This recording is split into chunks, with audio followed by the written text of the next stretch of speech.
Abhishek ji. Hello.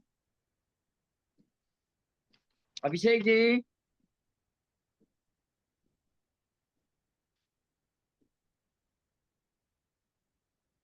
आ, आप शुरू हाँ। करने के लिए तैयार हैं? हाँ अभिषेक जी, बिल्कुल शुरू करने के लिए तैयार हैं। आप स्टार्ट करिए। रिकॉर्डिंग शुरू कर रहे हैं, 1 मिनट।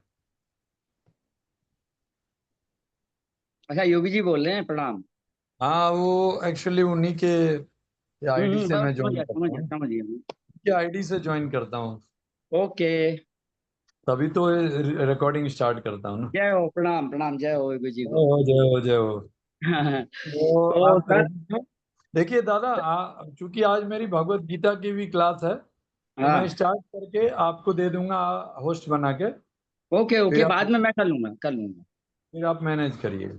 ये क्या क्यों, कोई बता दिक्कत दीजिए होगा बस। तो कोई नहीं नहीं नहीं, दिक्कत होगा, कोई। मैं पीछे से रहूंगा। No problem no problem. तो ठीक। आपको आज जो है हमें एक्चुअली डॉक्टर हमें अनिल जी, डॉक्टर अनिल श्रीवास्तव जी हमारे बीच में उपस्थित हुए हैं। हमने बहुत रिक्वेस्ट की इनको।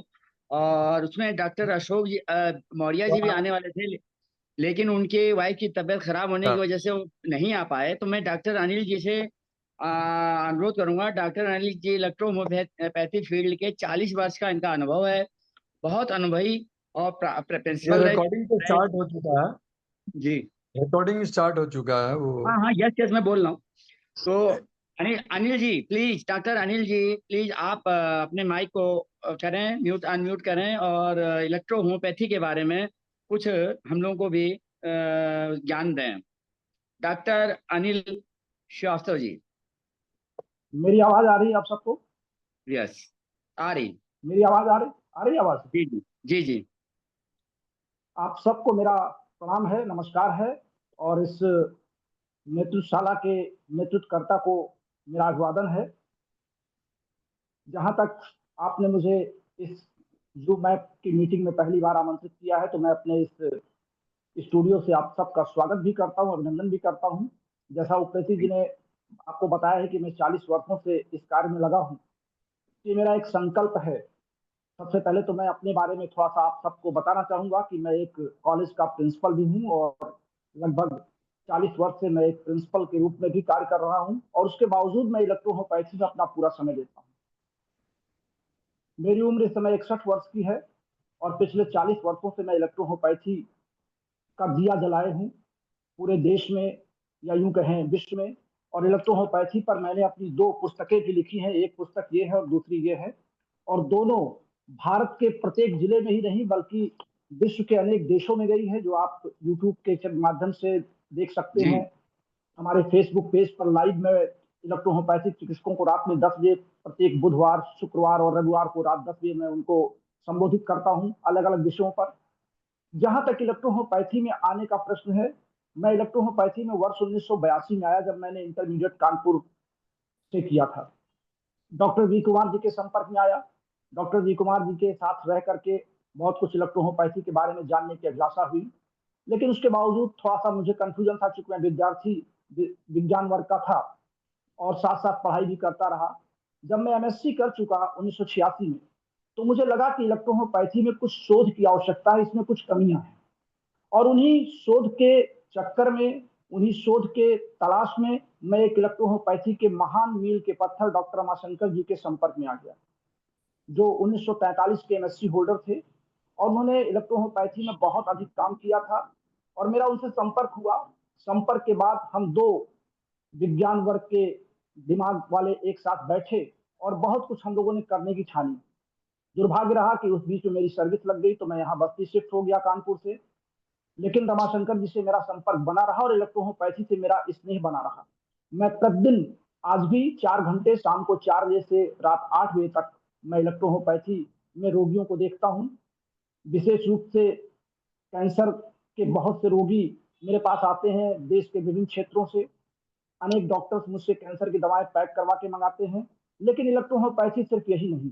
अब आइए हम चर्चा कर लेते हैं, इलेक्ट्रोहोम्योपैथी वास्तव में, इलेक्ट्रोहोम्योपैथी जो बताई जा रही वो है, या मेरी नजर में, या हमारे जो विज्ञान के साथी हैं जो इलेक्ट्रोहोम्योपैथी को विज्ञान के दृष्टिकोण से देखते हैं वो है। हालांकि इस पर आईडीसी की एक कमेटी सेंट्रल गवर्नमेंट ने गठित कर दी इसकी मान्यता के लिए। राजस्थान सरकार ने इलेक्ट्रोहोम्योपैथी को अपने स्टेट में अंडर स्टेट मान्यता इसकी दे दी। मध्य प्रदेश में, बिहार में, महाराष्ट्र में और उत्तर प्रदेश में भी इसकी शुरुआत शुरू हो गई। आज भी उत्तर प्रदेश की राजधानी में इलेक्ट्रोहोम्योपैथी के कुछ दिग्गज लोग पहुंच करके आपस में विचार विमर्श कर रहे हैं। हमारी भी उत्तर प्रदेश में मान्यता के लिए 27 जुलाई को यानी अगले इतवार को मैं लखनऊ के टेढ़ी पुलिया के अपने कार्यालय में बैठ करके इस पर मंथन और चिंतन करूंगा। इलेक्ट्रोहोम्योपैथी वास्तव में दो शब्दों की बनी है। एक शब्द है इलेक्ट्रो और दूसरा शब्द है होम्यो। आमतौर पर होम्योपैथी के चिकित्सक इस पर विरोध करते हैं। अभी एक एसोसिएशन ने विरोध किया था जब राजस्थान में इसकी मान्यता मिली, तो उन्होंने कहा इसके से आप होम्यो शब्द हटा दीजिए। तो मैंने उनको सलाह दिया कि अगर मेरे पिताजी ने मेरा नाम अनिल कुमार श्रीवास्तव रख रखा है तो क्या मैं श्रीवास्तव अपने नाम से हटा दूं? इस पैथी के खोजकर्ता, इस पैथी के अन्वेषक डॉक्टर काउंट सीजर मैटी ने जब इस चिकित्सक, वो ऑलरेडी होम्योपैथ के जानकार थे, हनीमैन के अनुयायी थे, हनीमैन के साथ वो काम करते थे, लेकिन उन्होंने देखा कि होम्योपैथी में पौधों के अलावा विभिन्न जीव जंतुओं का, विभिन्न प्रकार के खनिज तत्वों का, विभिन्न प्रकार के द्रव्यों का, हर प्रकार की दवाओं का समावेश किया गया। और लगभग होम्योपैथी में कितनी दवाएं हैं ये एक कोई पढ़ा लिखा डॉक्टर खुद नहीं बता सकता कि उसकी संख्या कितनी है और उनका कार्य करने का तरीका क्या है। लेकिन इलेक्ट्रोहोम्योपैथी में फिर मैटी जी ने सोचा कि इतनी दवाओं के भंडार में हम किसी को तलाशें और समय बर्बाद करें और फिर इसके साइड इफेक्ट भी दिखाई पड़े, क्योंकि जो अगर हमने कोई दवा खा लिया उसकी हमारे शरीर की जरूरत नहीं, तो होम्योपैथी के तमाम दवाओं के बहुत बुरे साइड इफेक्ट देखे गए और आज भी देखे जा रहे हैं। इसको नकारा नहीं जा सकता अंतरराष्ट्रीय पटल पर। और इसीलिए विभिन्न देशों ने होम्योपैथी के सिद्धांत को नकार दिया। उन्होंने अपने अपने देश में, कई देशों ने, यहाँ तक कि ऑस्ट्रेलिया ने अपने यहाँ होम्योपैथी को मान्यता ही नहीं दी। हमारे इलेक्ट्रोहोम्योपैथी में मैटी जी ने ये सोचा कि क्या अगर व्यक्ति इस पृथ्वी पर आया है और पौधे ही वह ऊर्जा के स्रोत हैं, पौधों में ये सारी जो क्षमताएं हैं वो पाई जाती हैं, तो क्या हम पौधों पर ही अपनी औषधि को लेकर के और अपने शरीर को स्वस्थ नहीं कर सकते? यही विचार उनके अंदर पौधा और उन्होंने इलेक्ट्रोहोम्योपैथी के 115 पौधों से मात्र 38 दवाओं का आविष्कार किया। आज भी 200 साल बाद भी हम 38 दवाओं पर ही निर्भर हैं। सबसे पहली बात यह है कि इन दवाओं का आज तक कोई साइड इफेक्ट नहीं देखा गया। अभी मैं इस पर चर्चा करूंगा कि साइड इफेक्ट क्यों नहीं देखा गया। दूसरी बात यह है कि आज तक इलेक्ट्रोहोम्योपैथी में 38 दवाओं से 39 दवाएं नहीं बनी। तीसरी बात यह है कि 115 पौधों से हमको 116वें पौधे की आवश्यकता नहीं पड़ी। अब क्यों नहीं पड़ी, हम इस पर चर्चा करते हैं। दरअसल मैटी जी ने जब इस दवा का खोज किया, आप कुछ कहना चाह रहे हैं? प्रीति जी कुछ कहना चाह रहे हैं आप? नहीं नहीं, आप करिए, कीप इट कंटिन्यू। जो बीच में आवाज आती है उनको म्यूट कर दीजिए। अच्छा। मैटी जी ने जब इस चिकित्सा पद्धति की खोज की तो उन्होंने देखा कि इनकी दवाएं, जो उनके बनाने का तरीका था, उन्होंने इन दवाओं के जीवित पौधों के पार्ट को, पत्तियों को, तनों को, जड़ को, जीवित पौधों को ही उन्होंने यूज किया और सूर्य के प्रकाश में 37 से 42 डिग्री के टेम्परेचर पर उन्होंने जार के अंदर रख करके डिस्टिल वाटर में इन पौधों को सड़ाया। सड़ाने के बाद ये तब तक प्रक्रिया करते रहे, जैसे एक बार उन्होंने एक कोई जार लिया और उसमें 1 किलो, एक हम उदाहरण आपको दे रहे हैं, वो किसी से संबंधित नहीं है। मान लीजिए हमको गुड़हल की पत्तियों का अर्क बनाना है मैटी जी को, तो उन्होंने क्या किया, गुड़हल की एक लीटर पानी में 1 किलो पत्ती डाल दिया और उसको ऊपर से जार खुला हुआ है, शीशे का ढक्कन है, धूप सूर्य की रोशनी पड़ रही है और जब वो पत्तियां 15 दिन, 20 दिन, 25 दिन में सड़ गई तो उन्होंने उस पत्ती को अलग कर दिया और वो जो तो पानी बचा था उसी पानी में उन्होंने फिर पत्ती डाल दिया, दूसरी नई पत्ती, वो भी सड़ गई, फिर डाल दिया। और ये प्रक्रिया वो तब तक 3-4 महीने तक करते रहे जब तक उन पत्तियों में पुनः एक नए कल्ले, जिसको कहते हैं एक नए पौधे का जन्म न हो जाए, तब तक उन्होंने ये प्रक्रिया जारी रखी। और जब जैसे उनको लगा कि अब इसमें पत्ती सड़ नहीं रही है बल्कि इसमें तो इतनी ताकत आ गई कि ये नए पौधे का जन्म दे रही, बस उन्होंने उसी को दवा मान लिया और वो उनका जीवन था, जिसको उन्होंने मूल अर्क या मूल स्ट्रेंथ या जिसको आप कह सकते हैं कि हमारा जीवन बना। फिर उन्होंने देखा कि ये तो बहुत कंसंट्रेट है, बहुत गाढ़ा है, इसका उपयोग होगा कि नहीं होगा, क्योंकि उनका जो सिद्धांत था वो ब्लड और लिम्फ पर था। Any persistent change in the lymph or blood that is called disease. हमारे शरीर की मूल संरचना में लिम्फ और ब्लड का ही योगदान है। तो लिम्फ और ब्लड पर अगर हमारी कोई अनियमितता आ जाए, कोई अस्थायी परिवर्तन हो जाए, तो हमारे शरीर की विभिन्न कोशिकाएं अपने कार्यों को संपादित नहीं कर पाती हैं और शरीर की विभिन्न कोशिकाओं का होम्योस्टैटिस बिगड़ जाता है। इस तरह से शरीर रोगी हो जाता है, एक्सीडेंटल केस को छोड़ करके। एक सामान्य अवस्था के व्यक्ति की बात कर रहा हूं, क्योंकि होम्योस्टैटिस में वही व्यक्ति रह सकता है जिसको ना तो अच्छी नींद आ रही हो, उसको अच्छी नींद आ रही हो 8 घंटे की, भोजन अच्छा ले रहा हो, कार्य पूरा कर रहा हो, उसको थकान ना आ रही हो, अपने आप को चेयर हैप्पी प्रसन्न महसूस कर रहा हो, वही होम्योस्टैटिस है। लेकिन अगर व्यक्ति को कोई चिंतन भी है तो भी होम्योस्टैटिस बिगड़ जाता है। तो मैटी जी ने जब इन दवाओं का प्रयोग अपने शरीर पर करना चाहा तो उन्होंने देखा उनका D1 बहुत गाढ़ा था, तो उन्होंने उसको डाइल्यूट किया 1:9 के रेशियो में, और डाइल्यूट करके D1, D2 और D3 बनाया। जो D3 बनाया वो हमारे ब्लड और लिम्फ के विस्कोसिटी से, उसके पीएच वैल्यू से, उसकी सांद्रता से मैच कर गया, और सेम मैचिंग में वो जाकर के हमारे बॉडी में आयनाइजेशन करने लगा, या चाइना और चाइना पे चलते हुए दवाएं काम करने लगी। हमारे तमाम साथी इस पर विरोध कर सकते हैं, कैनेल श्रीवास्तव एक अलग थियरी बता रहे हैं मैटी जी से अलग हटके। दरअसल मैं मैटी जी की थियरी को ही एक्सप्लेन कर रहा हूँ। मैटी जी आज से 200 साल पहले थे, जब विज्ञान के एक्सप्लेन करने के तरीके नहीं थे। उन्होंने ये कहा कि दवाएं त्वरित कार्य करती हैं, और त्वरित शब्द को उन्होंने इलेक्ट्रो कर दिया। उस समय लगता था कि स्विच दबाएंगे बल्ब, उस समय बिजली का आविष्कार हो गया था उसी सदी में, 18वीं शताब्दी में, और जैसे हम स्विच दबाते थे बल्ब जल जाता था। तो मैटी जी को लगा कि जैसे हम ये दवाएं देते हैं, हमारी जीभ पर जाती है, हमारा इसका तुरंत कार्य शुरू हो जाता है। इसलिए उन्होंने उसका नाम इलेक्ट्रो दिया। और होम्यो शब्द जो दिया वो बॉडी के होम्योस्टैटिस को मेंटेन करने के शब्द को उठाया, उन्होंने होम्योपैथी नहीं हटाया। होमो शब्द की स्पेलिंग है HOMO, हमारे यहाँ होम्यो शब्द है HOMEO, दोनों में अंतर है। हमारे यहाँ शुद्ध पौधे हैं, उनके यहाँ पौधों के अलावा दुनिया के हर चीजें हैं। इस नाते इस पर विवाद नहीं होना चाहिए कि होम्योपैथी है, ये इलेक्ट्रो होम्योपैथी एक स्वतंत्र चिकित्सा विज्ञान है, और इस पर अभी भी बहुत से शोध किए जाने की जरूरत है। तो मैटी जी ने जिस इलेक्ट्रो शब्द को त्वरित बताया था, आज डॉक्टर श्रीवास्तव के युग में, यानी 21वीं सदी में, हम लोग जब विज्ञान के विद्यार्थी के रूप में इस पर शोध करते हैं, तो हम देखते हैं कि शरीर की प्रत्येक कोशिका में इलेक्ट्रॉन, प्रोटॉन और न्यूट्रॉन होते हैं, जिसमें इलेक्ट्रॉन ही कार्य करता है। और इलेक्ट्रॉन जो कार्य करता है, और जब हमारे किसी तंत्रिका पर इलेक्ट्रॉन की जब गतिविधियां आरंभ होती हैं, तो शरीर में 1/300 सेकंड में ये गतिविधियां समाप्त होती हैं। यानी 1/300 सेकंड बहुत छोटा समय होता है, उस दौरान हमारी तंत्रिकाएं अपने संदेशों को लाती और ले जाती हैं। जब हम कोई दवा अपनी जीभ पर रखते हैं तो 1/300 सेकंड में वो हमारी तंत्रिकाओं में टारगेट सेल पर पहुंच जाती है। और जब वो टारगेट सेल पर पहुंचती है तो टारगेट सेल पर सोडियम पंप सिस्टम कार्य करता है, जहां पे हमारी तंत्रिकाओं के अंदर एक्सोप्लाज्म होता है और तंत्रिकाओं के बाहर ECF होता है। दोनों में इलेक्ट्रॉन का आदान प्रदान होता है सोडियम और पोटेशियम आयन के द्वारा, जहां पे H आयन और OH आयन हमारे H2O पानी के माध्यम से हम दवाओं को देते हैं तो पानी में आयनाइजेशन होता है, उसके माध्यम से हमारे शरीर में त्वरित गति से कार्य करती है। यानी कुल मिलाकर के आज के युग में हम ये कह सकते हैं कि इलेक्ट्रो होम्योपैथी में जो इलेक्ट्रो शब्द है, ये इलेक्ट्रॉन की गति से हमारे शरीर की तंत्रिकाओं में दिया गया है, और होम्यो शब्द हमारे होम्योस्टैटिस को मेंटेन करने के लिए दिया गया है। इस नाते ना तो हम इलेक्ट्रो शब्द छोड़ सकते हैं और ना हम होम्यो शब्द छोड़ सकते हैं, इसलिए इसका पूरा नाम है इलेक्ट्रो होम्योपैथी। हालांकि राजस्थान सरकार ने इसको इलेक्ट्रोपैथी के नाम से मान्यता दे दिया।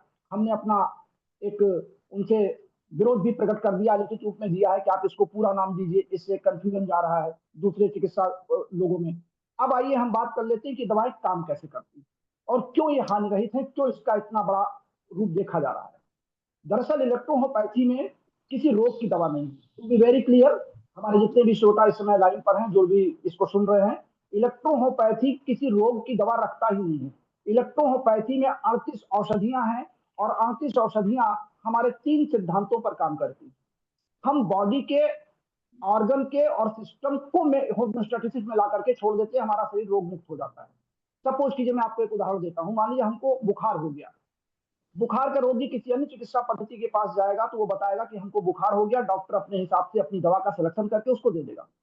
हमारे चिकित्सा पद्धति में हमारे एक्सपर्ट के पास जब कोई रोगी आएगा तो हम उसको बुखार नहीं मानते, हम ये मानते हैं कि इसके शरीर में जो थर्मोस्टेट होता है, कान के बगल में एक मटर के दाने के बराबर एक पॉइंट होता है, वो बॉडी का टेम्परेचर रेगुलेट करता है। जब बुखार का रोगी हमारे पास आता है तो हम ये मान के चलते हैं कि इसका थर्मोस्टेट इरेगुलर हो गया है, यानी थर्मोस्टेट होम्योस्टैटिस से अलग हो गया है। हमारे पास थर्मोस्टेट को रेगुलेट करने की दवा है, ना कि बुखार की। इसको बिल्कुल अच्छी तरह से हमारे सुनने वाले साथी समझ रहे होंगे कि हम इलेक्ट्रोहोम्योपैथी में किसी रोग की दवा नहीं रखते, बल्कि सिस्टम और ऑर्गन के होम्योस्टैटिस में लाने को, होम्योस्टैटिस में मेंटेन करने की औषध रखते हैं। इसीलिए हमारी 38 दवाएं हैं। हमारे बॉडी को हमने 38 दवाओं को 38 सिस्टम में बांट रखा है।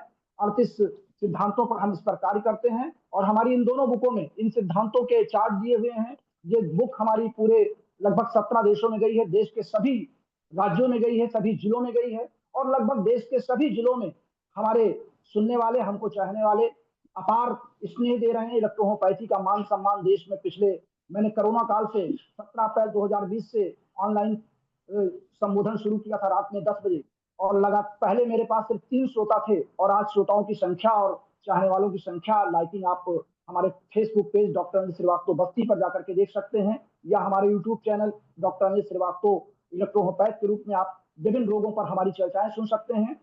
हम सिर्फ इतना कह सकते हैं कि इलेक्ट्रोहोम्योपैथी की औषधियां औषध भी नहीं है, ये तो ना रोग ठीक करती हैं और ना ही औषधि। दरअसल ये हमारे जीवित पौधों के एंडो एंजाइम्स हैं, यानी जीवित पौधों के अंदर कोशिकाओं में एंडो एंजाइम्स तब बनते हैं जब उनकी आवश्यकता होती है। और दो तरह के एंजाइम होते हैं, एक एंडो एंजाइम, एक एक्सो एंजाइम। एक्सो एंजाइम हम कोशिकाओं के बाहर बना सकते हैं, इसीलिए एंडो एंजाइम्स को ना तो कभी बनाया जा सकता, ना कभी बिगाड़ा जा सकता। जब इनकी आवश्यकता होती तभी ये पनपते हैं और तभी ये कार्य करते हैं। तो जब हम किसी जीवित पौधे के अर्क को निकाल के अपने दवा के रूप में रख लेते हैं, तो उसमें वो एंडो एंजाइम समाहित हो जाते हैं। और एक एक पौधों में 2-2 लाख से लेकर 50 लाख तक एंजाइम होते हैं, विभिन्न कार्यों के लिए अलग अलग एंजाइम्स होते हैं। एंजाइम्स का कार्य सिर्फ इतना होता है कि वो किसी भी क्रिया को उत्प्रेरण देते हैं, वो कार्य में भाग नहीं लेते। जिन पैथियों की दवाएं कार्य में भाग लेती हैं, उन्हीं पैथी की औषधियां हमारे शरीर को नुकसान भी पहुंचाती हैं। अगर उनकी मात्रा ज्यादा हो जाए तो नुकसान पहुंचाएंगी, कम होगा तो फायदा नहीं करेंगी। हमारी इलेक्ट्रोहोम्योपैथी में अगर हमारे डॉक्टर ने भूल से उसको 38 दवाएं उठा के दे दिया, उसको समझ में नहीं आ रहा कि हमें क्या देना है, और अगर 38 दवाएं उठा करके किसी रोगी को दे दिया, तो कोई भी रोगी उससे ये नहीं कह सकता कि मुझे आपकी दवाओं के खाने के बाद मुझे ये एंटी रिएक्शन हुआ। उसका कारण है कि कभी भी कोई भी एंजाइम्स आपस में रिएक्ट नहीं करते। आप लोग बायोकेमिस्ट्री अगर जानकार होंगे या उसका अध्ययन करेंगे तो आप देखेंगे कि मैं तो चूंकि इस पर पुराना विद्यार्थी रहा हूं, 1986 मैंने एमएससी किया, फिर बायोकेमिस्ट्री का भी अध्ययन मैंने किया, और आज तो मैं प्रिंसिपल हूं और खुद स्टूडेंट्स को मैं जूलॉजी की फिजियोलॉजी पढ़ाता हूं। अपने एज ए प्रिंसिपल मैं 2 घंटे का क्लास भी अपने स्टूडेंट का लेता हूं। यहाँ तो ऑनलाइन डॉक्टरों क्लास लेते ही हूं, मैं अपने कॉलेज में भी क्लास लेता हूं। मैं एज ए प्रिंसिपल केवल प्रिंसिपल प्रशासनिक कार्य नहीं देखता, बल्कि मेरा एक लगाव है अपने स्टूडेंट से, ताकि मेरा ज्ञान बढ़ता रहे और स्टूडेंट को समझाने का तरीका भी चलता रहे। तो मैं कहना ये चाहता हूं कि जो हमारे औषधियां, जो एंजाइम्स हैं, ये एंडो एंजाइम्स के रूप में काम करती है, और एंडो एंजाइम्स को कभी भी लैब में चेक नहीं किया जा सकता। इसलिए इन दवाओं को जब हम लैब में भेजते हैं चेक करने के लिए, तो इसमें कुछ मिलता नहीं, क्यों लोग कहते हैं पानी है, क्योंकि डिस्टिल वाटर में बनाई जाती है। और अगर इसमें कुछ और होता तो चेक में आ जाता, लैब में आ जाता। अब जो एंडो एंजाइम्स लिखा है सब कहा, तो एंडो एंजाइम, नमस्कार। अच्छा, एंडो एंजाइम्स कभी भी आपस में रिएक्ट नहीं करती हैं। जब इनकी जरूरत होगी, जिस एंजाइम की जरूरत होगी, वही एंजाइम जाके टारगेट सेल को ठीक करता है, और टारगेट सेल ठीक होने के तुरंत बाद हमारी बॉडी को रोग मुक्त कर देता है। अब जैसे हम ये मान लें कि मान लीजिए कैंसर का कोई रोगी आया, मैं स्पेशली कैंसर पर आपसे बात करता हूँ क्योंकि कैंसर के रोगी मेरे पास ज्यादा आते हैं। हमारे कैंसर होता क्या है, एक मोटी भाषा में मैं आम सुनने वाले व्यक्ति को सिर्फ इतना समझा दूं कि हमारे शरीर के किसी भी भाग में अनावश्यक कोशिकाओं का आउटग्रोथ होना, जो समाप्त ना होना। आमतौर से हमारी जो पुरानी कोशिकाएं होती वो डेड होती रहती हैं और नई कोशिकाएं बनती रहती हैं। ये बॉडी के माइटोसिस और मियोसिस सेल डिवीजन में ये प्रक्रिया है, प्रकृति के द्वारा, ईश्वर के द्वारा प्रदत्त है।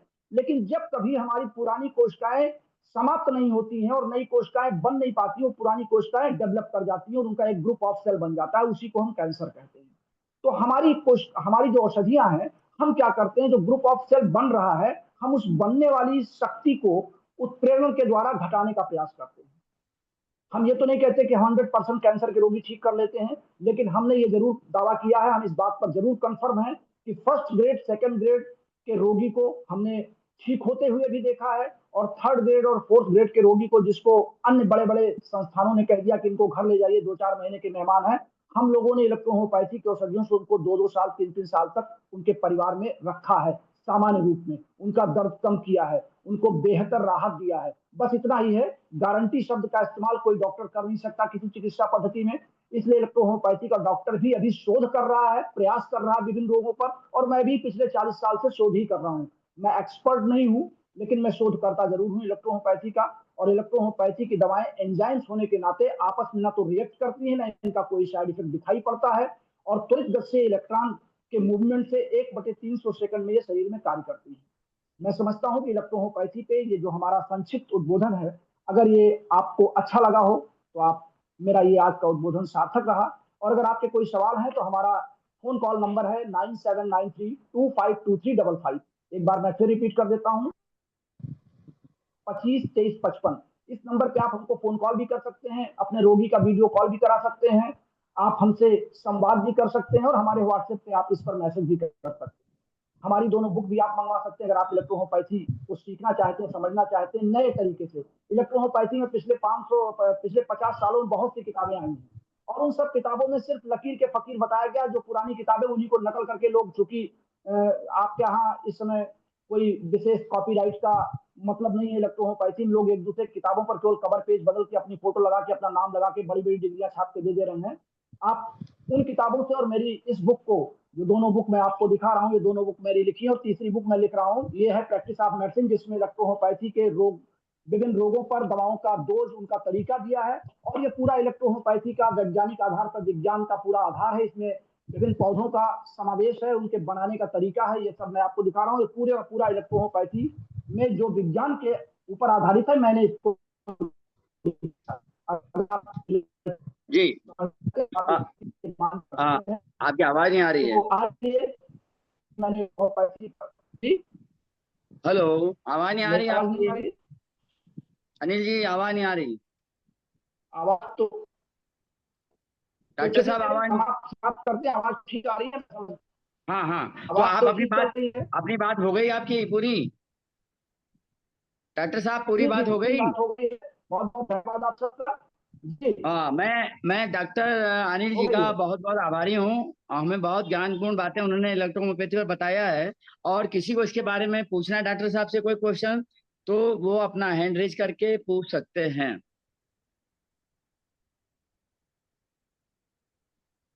किसी को पूछना है, कोई इसके बारे में जानना चाहता है तो पूछ सकता है। हाँ, ये मेरे ख्याल से किसी का हैंड रेज पूछिए तो हुआ है। पूछिए, हाँ, सवाल हुआ है। पूछिए। हाँ हाँ, राजीव कुमार जी प्लीज बोलिए। पापा आप बोले, पापा ओमपाल पूछिए सिंह आप नम- बोले। पूछिए। जी जी, नमस्कार जी, नमस्कार सर, नमस्कार जी, नमस्कार। नमस्कार। मैं डॉक्टर अनिल जी से ये जानकारी करना चाहता हूँ, ये ब्लड प्रेशर किन किन कारणों से बढ़ता है और इनका उपचार क्या है? अनिल जी, के संदर्भ में पूछना चाहें या जनरल मेडिकल प्रोफेशन के संदर्भ में पूछना चाहें, पहले ये क्लियर कर दिया। हम टेस्ट लेना चाहते हैं या जानना है? जी हमारी मम्मी को थोड़ा ब्लड प्रेशर का प्रॉब्लम रहता है, उसी उपेक्ष में पूछना चाह रहे हैं, जी नॉट इन जनरल, जी जी स्पेसिफिक जी, टू देखिए माय ब्लड मॉम। प्रेशर, देखिए ब्लड प्रेशर है क्या हमारे शरीर में? अनिल जो सर आपकी, अनिल सर आवाज आप साफ हाँ नहीं सॉरी, आ रही। बोले बोले, आपकी आपकी आवाज नहीं आ रही डॉक्टर साहब। आवाज साफ नहीं आ रही।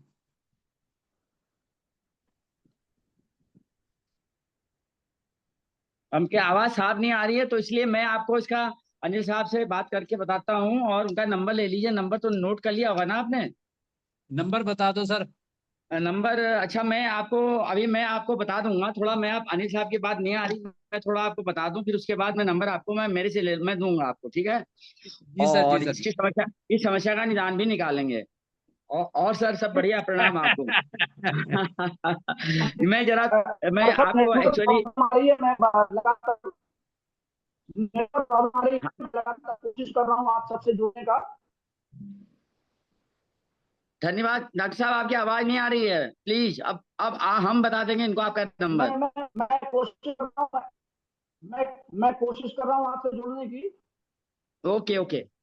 अच्छा सर, ऐसा है, मैं आपको बताना चाह रहा हूँ आदिशक्ति इलेक्ट्रो होम्योपैथी का, जो इसके बारे में थोड़ा सा ज्ञान मुझको भी है। तो मैं, योगी जी हैं, योगी जी गए?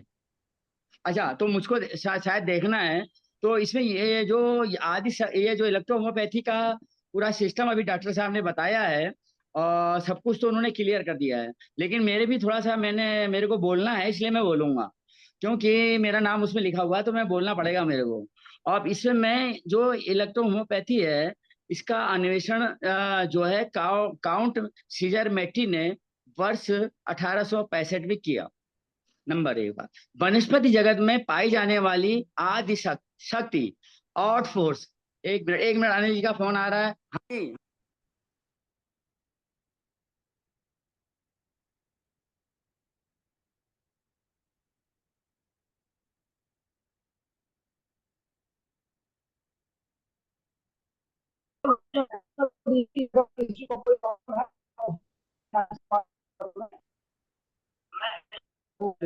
मैं हाँ डॉक्टर साहब से बात हुई, वो कह रहे हैं नंबर मैं दे दूंगा अभी सब लोगों को, आप जिसको बात करनी होगी, मेडिसिन लेनी होगी, वो डायरेक्ट बात करके ले सकता है। और मैं थोड़ा सा जो आपको बता रहा हूँ उसके बारे में प्लीज आप उसको सुनने की कृपा करेंगे। और वनस्पति जगत में पाई जाने वाली आदि शक्ति आर्ट फोर्स जो विद्युत ऊर्जा से पूर्ण है, इसके द्वारा शरीर में बहने वाले रस रक्त उसमें उत्पन्न विकार को दूर करके उसे समान अवस्था में लाने हुए रोगों का निदान कर स्वास्थ्य प्रदान करना ही इलेक्ट्रो होम्योपैथी का मूलभूत उद्देश्य है। क्या है और इसमें आर्ट फोर्स का जो है मेन रोल होता है। तो इसको अब ये आगे हम वनस्पति वर्ग ही एक ऐसा मात्र स्रोत है जिसमें मानव शरीर के लिए आवश्यक सभी तत्व प्राप्त होते हैं, और उसमें एक विशेष प्रकार की शक्ति पाई जाती है जिसे आदि शक्ति या आर्ट फोर्स के नाम से जाना जाता है। इस शक्ति में विद्युत ऊर्जा होती है। इस ऊर्जा को प्राप्त करने का एकमात्र तरीका क्या होता है? सीता सब, या इसको कहते हैं कोहोवेशन। कोहोवेशन है, कोहोवेशन इज ए प्रोसेस। कैसे हम उन प्लांट्स को लेकर के कोहोवेशन प्रोसेस द्वारा उनका इसेंस निकालते हैं, तो वो प्रोसेस है कोहोवेशन। इस विधि से प्राप्त तत्व जो होता है उसको हम स्पेसिफिक इसेंस कहते हैं। तो स्पेसिफिक इसेंस को निकाला जाता है हर प्लांट्स का। जो मैटी साहब ने लिए थे प्लांट्स, उस पर उनका स्पेसिफिक निकाल करके, उनका इसेंस निकाल करके, यानी वो आर्ट फोर्स को निकाला जाता है। और उसको क्या करते हैं, रोगी के शरीर में उपयुक्त प्रभाव है स्पेसिफिक इसेंस को पॉजिटिव एवं नेगेटिव शक्तियों में तैयार कर इसकी इलेक्ट्रिक एनर्जी को रोग निवारण के लिए उपयोग किया जाता है। दिस इज मतलब मेन इसका जो प्रोसीजर है इलेक्ट्रो होम्योपैथी का। इस प्रकार इस इलेक्ट्रिक एनर्जी द्वारा रोगी के शरीर को सम अवस्था में, जैसे कि भी डॉक्टर साहब ने बताया था कि हम उसको सम अवस्था में लाने के लिए यह प्रक्रिया को ही इलेक्ट्रोहोम्योपैथी का नाम दिया गया है। एक इलेक्ट्रोहोम्योपैथी का मुख्य उद्देश्य रोगी के शरीर में उपस्थित रोग के कारणों को दूर करते हुए उसके कष्टों को हल कर स्वस्थता प्रदान करना है। लेकिन इसके लिए इलेक्ट्रोपैथी के सिद्धांत, यानी इसका एक सिद्धांत है, प्रिंसिपल क्या है? Vitiation of blood and lymph, vitiation of blood and lymph एवं लॉ ऑफ पोलरिटी, ये ध्रुवाकरण का नियम। ये दो चीजें बहुत इसमें समझने वाली बात है। ये लिम्फ पर, ब्लड और लिम्फ पर आधारित पूरी ये हमारी पैथी चलती है। Hello hello hello. हाँ जी, कुछ कहना है? हाँ मैं अब आगे चल रहा हूँ। जीवन के प्रत्येक क्षेत्र में देखिए हमें आकर्षण और प्रतिकर्षण का नियम दिखाई देता है। जैसे भौतिक शास्त्र में अगर आप देखें, डॉक्टर साहब।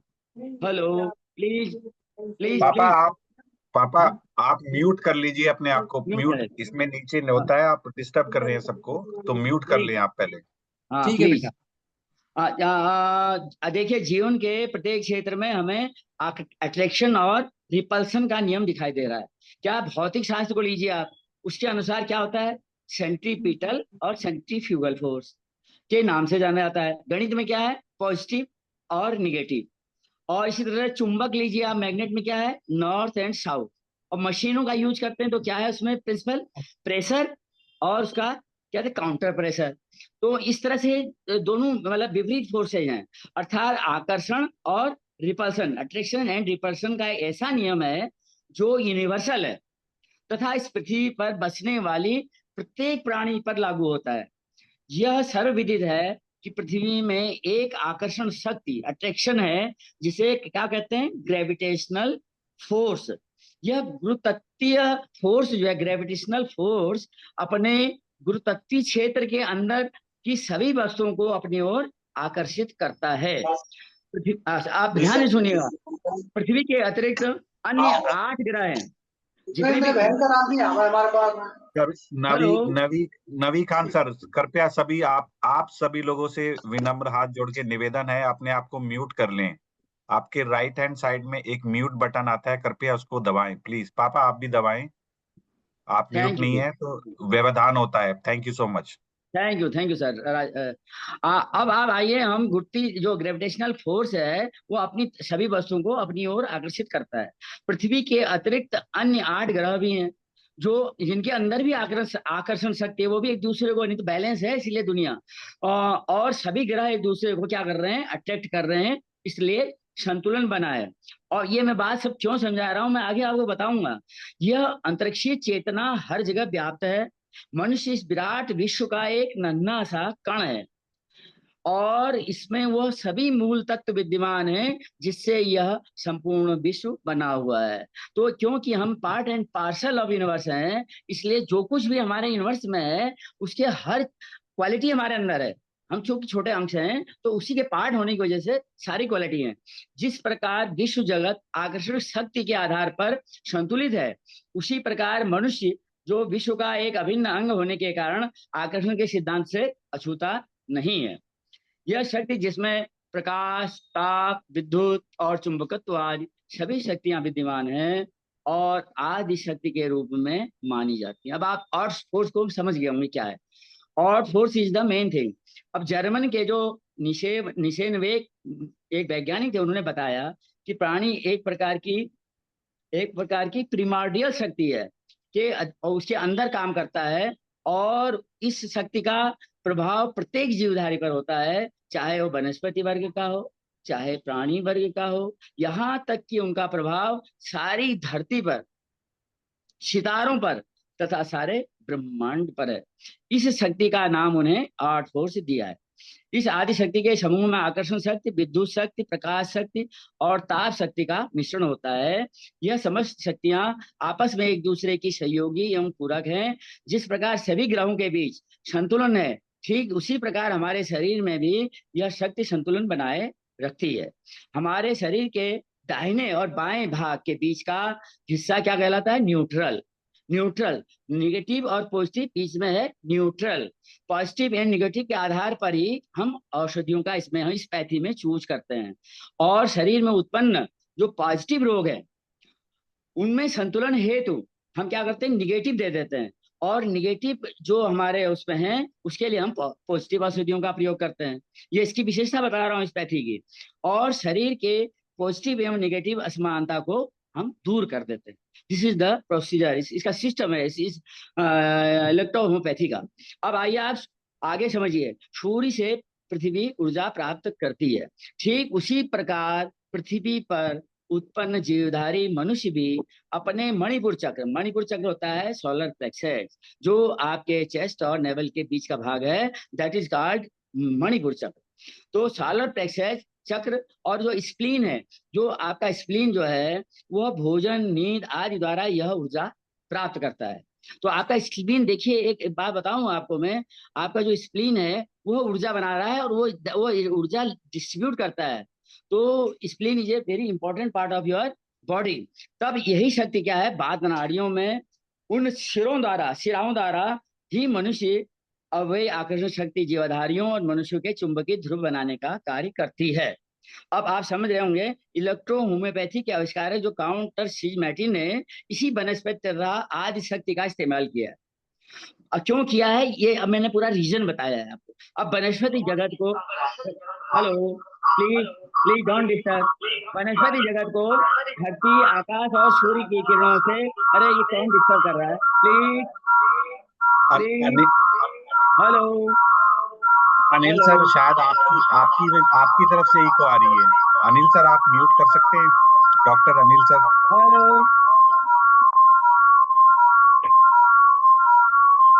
कौन है डिस्टर्बिंग?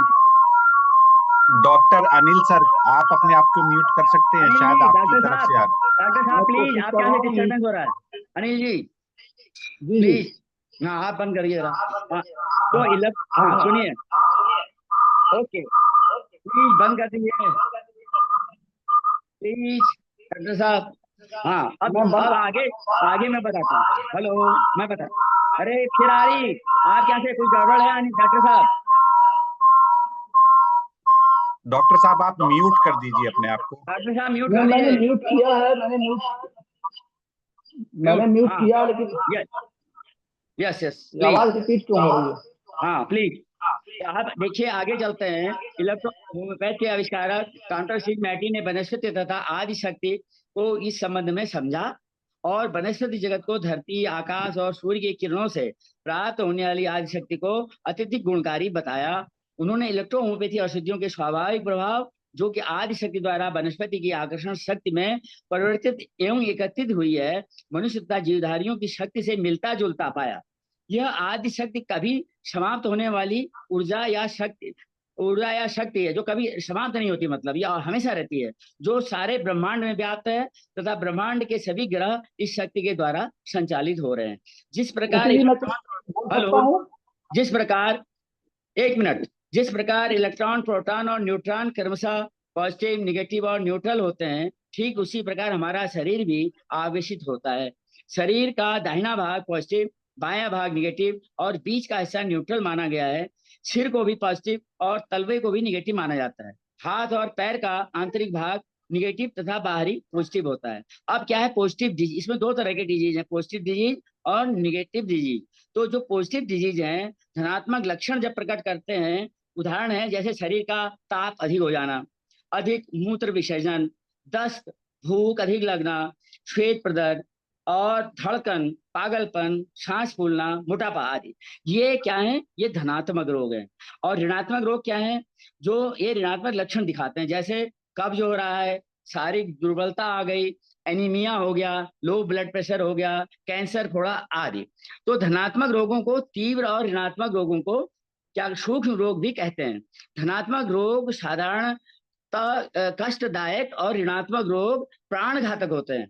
उपरोक्त रोगों के उपचार है तो धनात्मक रोगों में ऋणात्मक 5वें से ऊपर सभी डाइल्यूशन, अभी जैसे डॉक्टर साहब ने बताया था, थर्ड डाइल्यूशन इज वेरी, मतलब दैट उसको ज्यादा यूज किया जाता है। एवं ऋणात्मक रोगों में धनात्मक डोज यानी ओरिजिनल औषधियां दूसरा और तीसरा डाइल्यूशन यूज किया जाता है।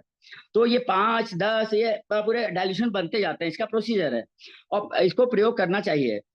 यह उपचार लॉ ऑफ पोलरिटी, आकर्षण के शक्ति के आधार पर आधारित है, जो शरीर में उत्पन्न रक्त और रस की अशुद्धियों को समाप्त कर शरीर में पॉजिटिव एंड निगेटिव की असमानता को समान अवस्था में अथवा होम्योस्टिक की अवस्था में लाने का प्रयास करता है। तो अब आपके सब समझ में आ गया होगा कि इलेक्ट्रो होम्योपैथी की औषधि में एकत्र आदि शक्ति जो है मनुष्य के रस अथवा लिम्फ एवं रक्त का शोधन कर रोग का निदान करती है।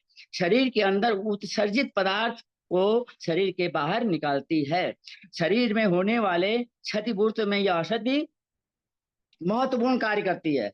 तो अब ये आप इसको जो है, ये मैंने इसका आपका, अब इसमें इन्होंने क्या किए हैं कि हमारे ग्रुप बना दिए गए हैं इसमें, जिससे कि पहचाना जाता है कि किसको क्या दवा देनी चाहिए। रोगी जब चिकित्सक देखता है हमारा इलेक्ट्रो होम्योपैथ का, तो वो सबसे पहले क्या देखता है? उसकी प्रकृति देखता है। प्रकृति में इन्होंने बताया है लिम्फेटिक टेम्परामेंट और स्टाफालोज टेम्परामेंट और सैंग्विन टेम्परामेंट। सैंग्विन क्या है? वह दोनों का मिक्स है, पर एंजीटिको समूह में मिश्रित प्रकृति से इनको अदल बदल करके लिम्फोटिक को अन्य शेष दवा का प्रयोग करना चाहिए, ये उनका कहना है। तो इसका मतलब ये हुआ, ये पूरी जो हमारा औषधियों का चुनाव है वो लॉ ऑफ सिमिलर और लॉ ऑफ पोलरिटी के आधार पर बना है। और ये दवाइयाँ हमारी किसी भी तरह से साइड इफेक्ट वाली नहीं है। जैसे डॉक्टर साहब ने अभी बताया था, उन्होंने आपको इसके बारे में, इसको यूज कर सकते हैं और बड़ा चमत्कारिक रिजल्ट आता है इसमें। हमने तो कई चीज कैंसर में भी यूज किया है और डॉक्टर साहब को तो हमसे ज्यादा अनुभव है, हमसे बहुत ज्यादा आगे हैं इस पर। और मैं इतना ही आपसे कहना चाहूंगा, मेरे ख्याल से आप इलेक्ट्रो होम्योपैथी के बारे में आप बहुत कुछ समझ गए होंगे और इसका उपयोग भी करिए। और किसी को कुछ पूछना है, अभी डॉक्टर साहब ने एक कैंसर पर बात करी थी, तो मैं लगे हाथ आपको एक चीज बताना चाहूंगा। बहुत अच्छा, कैंसर में तो बहुत अच्छा ट्रीटमेंट है, लेकिन मैं एक योग का अध्यापक या ट्रेनर भी समझिए, तो मैं आपको एक बहुत बढ़िया चीज बताने जा रहा हूँ जो मेरा सारे डॉक्टरों से भी डिस्कस होता है इस विषय पर। प्लीज राजकुमार जी, राजकुमार जी हैं क्या? यूएसएस राजकुमार जी नहीं है ना? तो हम देखिए इसमें आपको बताना चाहते हैं, कैंसर का डॉक्टर साहब ने जो बताया बिल्कुल यही थ्योरी हमारी भी है। केवल हम इसको क्या करते हैं, हम इसको जो कैंसर होता है इसको ये कुछ हम, हेलो हेलो, उप्रेती जी कुछ मैं कह उप्रेती जी कुछ मैं कह सकता हूँ। यस यस, बोलिए सर, बोलिए बोलिए सर, सर बोलिए। हाँ, मैं कहना ये चाहता हूँ कि मैं उप्रेती जी की किसी बातों को काट नहीं रहा हूँ, लेकिन मैं हाँ ये जरूर कहूंगा कि उप्रेती जी ने इलेक्ट्रोहोपैथी के बारे में थोड़ा सा मिसकंफ्यूजन कर दिया, इसको सही कर लें। क्योंकि हाँ, आज आईडीसी विज्ञान पर आधारित बातों की चर्चा करना चाहती है, विज्ञान पर आधारित ही इस बातों के तर्क वितर्क को इलेक्ट्रोहोपैथी को मान्यता देना चाहती है। और जी जी इलेक्ट्रोहोपैथी के आर्ट फोर्स के सिद्धांत को 23,000 साल पहले ही नकार दिया गया है। विज्ञान ने आर्ट फोर्स को नकारा है। आर्ट फोर्स हाँ, is nothing. Electron proton neutron को हम आर्ट फोर्स नहीं मानते। ये हाँ, एक पृथ्वी के हर द्रव्य हर तत्व में इलेक्ट्रॉन प्रोटॉन न्यूट्रॉन की गति होती है। इस जी नाते जी इन दवाओं को अगर हम आर्ट फोर्स या ऊर्जा कहते हैं, तो ऊर्जा अगर हम्म, हमारे शरीर में ज्यादा हो जाएगी तो उसका नुकसान होगा, साइड इफेक्ट होगा। जी जी जी जी, हो सकता है, यू आर एब्सोल्युटली, आप हो सकते हैं राइट। लेकिन मैं तो एक इसको जो बात ये इसमें इसमें डॉक्टर साहब एक बात बताइए, इसमें है, विरोधाभास बात बहुत पूरी से सुन हैं। लें। जैसे सपोज कीजिए, मलेरिया के बुखार को हम निगेटिव मानेंगे और जूड़ी के बुखार को क्या पॉजिटिव मानेंगे, हाँ या भाई, कालरा को हम पॉजिटिव मानेंगे और फिर डिसेंट्री को नेगेटिव मानेंगे। ये निगेटिव पॉजिटिव का चक्कर ये पुरानी किताबों ने इलेक्ट्रो कॉम्प्लेक्स होम्योपैथी के दादा आदिम जमाने से हाँ, चली आ रही इन बातों को अब आप लोग थोड़ा हाँ, सा अलग करिए और विज्ञान के आधार पर इसको केवल एंजाइम्स मानिए। अगर हाँ, पॉजिटिव और निगेटिव की दवाएं होती तो 38 दवाएं ना होती, दवाओं की संख्या बढ़ गई होती। अच्छा, अगर हो ये सकता है। टेम्परामेंट पर काम कर रही होती तो इनकी संख्या बढ़ गई होती। टेम्परामेंट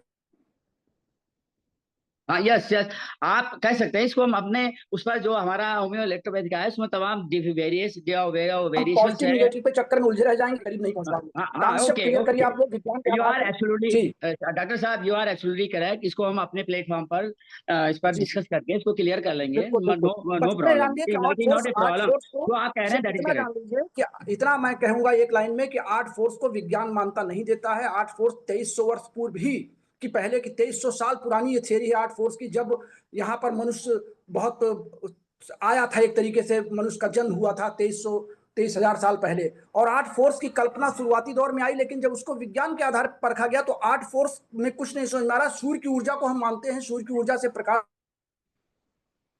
चलिए ठीक है, संश्लेषण यू होता आर है, एब्सोल्युटली, वो ऊर्जा पौधों मैं, में जाती है, उससे भोजन प्राप्त करते हैं, हमारे शरीर में आती है। लेकिन हाँ, इलेक्ट्रोहोपैथी से आर्ट फोर्स ओके को जोड़ने ओके का प्रक्रम समाप्त कर दिया। मैं क्षमा चाहूंगा ओके आपकी ओके, बातों को मैं काट दे रहा हूँ, लेकिन मैं आपसे क्षमा चाहूंगा। आपके okay I am absolutely agree with you, क्योंकि आप नए ओके। हैं, हम पुराने जमाने के आदमी हैं, हो सकता है गलत पुराने जमाने की बात कर देंगे, नहीं, आप गलत लेकिन नहीं जो बोल कुछ रहे भी हैं। है यू आर आप एब्सोल्युटली गलत नहीं, करेक्ट। आप गलत नहीं बोल रहे हैं। अब सुनिए दोनों मेरी बात, मैं कर रहा था कैंसर पर बात कर रहा था मैं। डॉक्टर साहब आप भी सुनिएगा प्लीज, आप भी सुनिएगा कैंसर हमने पर। इसका प्रयोग देखा और मैं कैंसर पर चूंकि बड़ी हर अच्छी बार कहना पड़ता है प्रभावकारी, कि एंजाइम, क्योंकि एंजाइम्स केवल जी ये प्रभावकारी इसीलिए है कि ये दवाएं एंजाइम्स हैं, मात्र 38 एंजाइम्स हैं। अगर ये आर्ट फोर्स या ऊर्जा होंगी तो इनका साइड इफेक्ट हम्म, होगा, और आर्ट फोर्स और ऊर्जा होंगी तो दूसरी पैथी वाले इसको बना लेंगे बाहर से। इसीलिए एक्सो एंजाइम भी नहीं है, एंडो एंजाइम हम्म, से, नहीं तो अब तक दूसरी पैथी वाले इसको बना लिए होते। और अन्य पैथी वाले भी अब चार हम्म। चार हाँ पांच ठीक हो पांच दवाओं सकता को है। लिख रहे हैं मिला करके वो इलेक्ट्रोहोपैथी का। चलिए मैं इस फील्ड बहुत, मैं कह रहा हूँ ना, आप मुझसे ज्यादा ज्ञानी हैं और इस फील्ड में आपको बड़ा तजुर्बा है, इसलिए मैं आपकी बात को सही मान रहा हूँ। अब मैं आ रहा हूँ आपकी थोड़ा बात सा पर, इस कैंसर, से हट रहा हूँ, अब बातचीत करेंगे तो मैं अपने विचार को लेकर आपके बीच आऊंगा। और एक चलते धन्यवाद। चलाते मैं थोड़ा सा बीपी के बारे में बोल दूं, मैं ब्लड हाँ हाँ, प्रेशर के यस बारे में यस, बोल दूं। हाँ जी जी जी जी, बोलिए बोलिए बोलिए, डॉक्टर साहब बोलिए। सीधे फ्रंट बात कर रहा हूँ, ये सब मेरे दिमाग में भर रहा है मुझे आज तक। हाँ ब्लड बोलिए। प्रेशर क्या होता है? ब्लड आर्टरीज और वेन्स के द्वारा ब्लड पर लगाया गया वो प्रेशर जो रक्त को बहने के लिए पर्याप्त हो। जैसे आप किसी नाले में पानी दे रहे हैं, कोई खेत आप सींच रहे हैं और उसमें पानी बह रहा है, हरा में आ रहा, तो जो मेड़ बनाई जाती है उस मेड़ को तोड़ देता है। तो फिर किसान क्या करता है, उस मेड़ पर जाकर के मिट्टी को और रख देता है ताकि पानी की धार उस मिट्टी को ना तोड़ने पाए। तो होता क्या है कि जब ब्लड का प्रेशर, हमारी तंत्रिकाओं में ब्लड का प्रेशर, ब्लड तेज बह रहा है तो हमारी जो आर्टरीज और वेन्स है उन पर दबाव पड़ता है। तो आर्टरीज और वेन्स इतना प्रेशर लगाती है कि ब्लड को सही मायने में वो संचार दे सकें। तो आर्टरीज द्वारा या वेन्स द्वारा लगाया गया वो अतिरिक्त प्रेशर जो हमारे ब्लड को बहने के लिए पर्याप्त होता है, उसे हम ब्लड प्रेशर कहते हैं विज्ञान की भाषा में। जब लो ब्लड प्रेशर होता है, इसका तात्पर्य होता है कि हमारी आर्टरीज और वेन्स को कोई काम करने की जरूरत नहीं है, ब्लड हमारा ऑलरेडी बहुत धीरे धीरे चल रहा है और धीरे धीरे वही चलता है जिसका कंसंट्रेशन बढ़ जाता है, यानी वो गाढ़ा हो जाता है। तो जब ब्लड गाढ़ा हो जाता है तो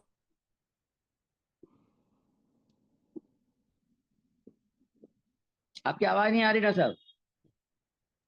है और ब्लड बहुत तेजी से बहना धक्का मारता है, जिससे हमारा जो क्या कहते हैं, हमारी जो नर्व की इस रीडिंग कैपेसिटी है वो बढ़ जाती है। और ब्लड प्रेशर का मुख्य कारण है कि ब्लड का पतला होना हाई ब्लड प्रेशर में, और लो ब्लड प्रेशर में ब्लड का गाढ़ा होना। अब हाई और लो के तमाम मेंटल कॉज हैं, उस पर बड़ी लंबी चर्चा होगी। फिलहाल इलेक्ट्रोहोम्योपैथी में हम इतने कह सकते हैं कि इलेक्ट्रोहोम्योपैथी में ब्लड प्रेशर की कोई दवा नहीं है। ब्लड को सही रूप से सुचार मेंटेन करने के लिए, ना कंसंट्रेट ज्यादा हो ना कम हो, उसकी दवा हम जब रोगी को देते हैं तो चाहे वो हाई ब्लड प्रेशर का हो चाहे लो ब्लड प्रेशर का हो, हमारा रोगी ठीक हो जाता है। हमने एक सीएनएस दवा, कंपाउंड मेडिसिन सीएनएस नाम दिया, सेंट्रल नर्वस सिस्टम, जो 10-10 साल से लोगों को जिनको नींद नहीं आ रही थी, मैंने वो दवाएं उन डॉक्टरों को भेजी, उन्होंने अपने पेशेंट को दे करके हमको रिजल्ट। आवाज आपकी बंद हो जा रही बार बार डॉक्टर साहब, आवाज बंद हो जा रही है। डॉक्टर साहब आपकी आवाज नहीं आ रही, और और मेरा मेंटली सुझाव बहुत है फ्री क्या है, डोज का सेटिंग करते हैं। हम किसी भी दवाओं का डोज सेट करते हैं, ना कि उसको पॉजिटिव और नेगेटिव देते हैं। हम अपनी दवा डॉक्टर को, अगर एक्यूट रोग आया है तो दवा को ज्यादा देते हैं, डॉक्टर साहब आपको एक मिनट रोकना चाहूंगा, जैसे बुखार क्योंकि का तेज रोगी आया तो दवा ज्यादा देते हैं, हाँ अगर जी। पुराना रोगी आया तो कम देते हैं। राजीव कुमार जी, आप कुछ बोल रहे हैं, डॉक्टर साहब आपसे कुछ जानना चाह रहे हैं, बताइए राजीव जी जी। जी जी। डॉक्टर साहब आपकी आवाज ना बीच बीच में कट रही है, तो आप जो पूरा संदेश देना चाह रहे हैं वो जान आ नहीं चलिए रहा है। तो मेरा मेरा चलिए, सुझाव ये कोई है कि बात आप, नहीं, कोई बात नहीं। अगर मैं ये चाहूंगा कि अगर किसी को कोई प्रॉब्लम हो तो हमारा नहीं नहीं, बहुत अच्छा आपने वो है दे रहे हैं ब्लड प्रेशर के ऊपर, उसके हम ऊपर हम जानना चाहेंगे। लेकिन मेरा अनुरोध है कि आप अपना वीडियो जवाब दे ऑफ दूंगा। कर दिए। व्हाट्सएप पे आप सवाल लिख सकते हैं, मैं उसको पूरा जो जो आपका जो है ना, ये वीडियो ऑफ कर दीजिए। उससे क्या होगा, आपकी जो कनेक्टिविटी है वो थोड़ी बूस्ट हो जाएगी, और फिर आप जवाब दे सकते हैं। हम सुनना चाहते हैं। आपने बहुत अच्छी बात कही कि its blood pressure is nothing but जो फ्लो, मेरे ख्याल से डिस्कनेक्ट हो गए। हाँ डिस्कनेक्ट हो गए। हाँ जी। जी। तो सर ऐसा ऐसा उप, है। उप्रेती जी, आप हाँ तो मैं बोलूँ। आपको तो हाँ। विज्ञान की जरूरत ही नहीं है। आप तो हाथ से ही पता कर लेते हैं। आपके पास ऐसी तंत्र विद्या है तो सर सर नहीं यार, आज देखिए हर आदमी थोड़ा अपने फील्ड का ये है। डॉक्टर साहब हमारे खैर काफी काम किया है, लेकिन हमारे इसमें विरोधाभास भी हर जगह होता है, कोई ऐसी बात नहीं। हम इनसे जानना चाह रहे थे कि डायग्नोसिस का बताइए, तो लेकिन वो कट जा रहा है, उनसे आवाज नहीं हो पा रही। डायग्नोसिस कैसे होती है? आएंगे, शायद वो जुड़ने की हाँ वो कोशिश कर आएंगे। रहे हैं। हाँ तो इस और पर ये, डायग्नोसिस, क्योंकि बहुत that is important part of that system, कि डायग्नोस कैसे होता है, तो उस पर हम जरा सा जानना चाहेंगे। और इस पर मैं एक चीज आपसे तब तक डिस्कस कर लेता हूँ, कैंसर पर करूँ। जी जी, चलिए। कैंसर, देखिए कैंसर पर आजकल बहुत ज्यादा प्रॉब्लम आ रही है, जगह जगह पर कैंसर हो रहा है। तो मैं इस पर मैंने जो अपने फील्ड में देखा, कैंसर एक्चुअली है क्या? It is not a disease, कोई डिजीज नहीं है ये आपका। केवल जो आपके जेलसी है, या कभी कोई ऐसा इवेंट हुआ हो बचपन में जिसमें आपको बड़ा आपके आप डिप्रेशन की स्थिति में चले गए हों, या बहुत ऐसी घटना घटित हो जो आपके दिमाग में दिल में बस गई है, तो वो क्या करती है, वो आपके एक समय प्राप्त करने के बाद वो उभर आती है बाहर। तो ये इसका खेल होता है।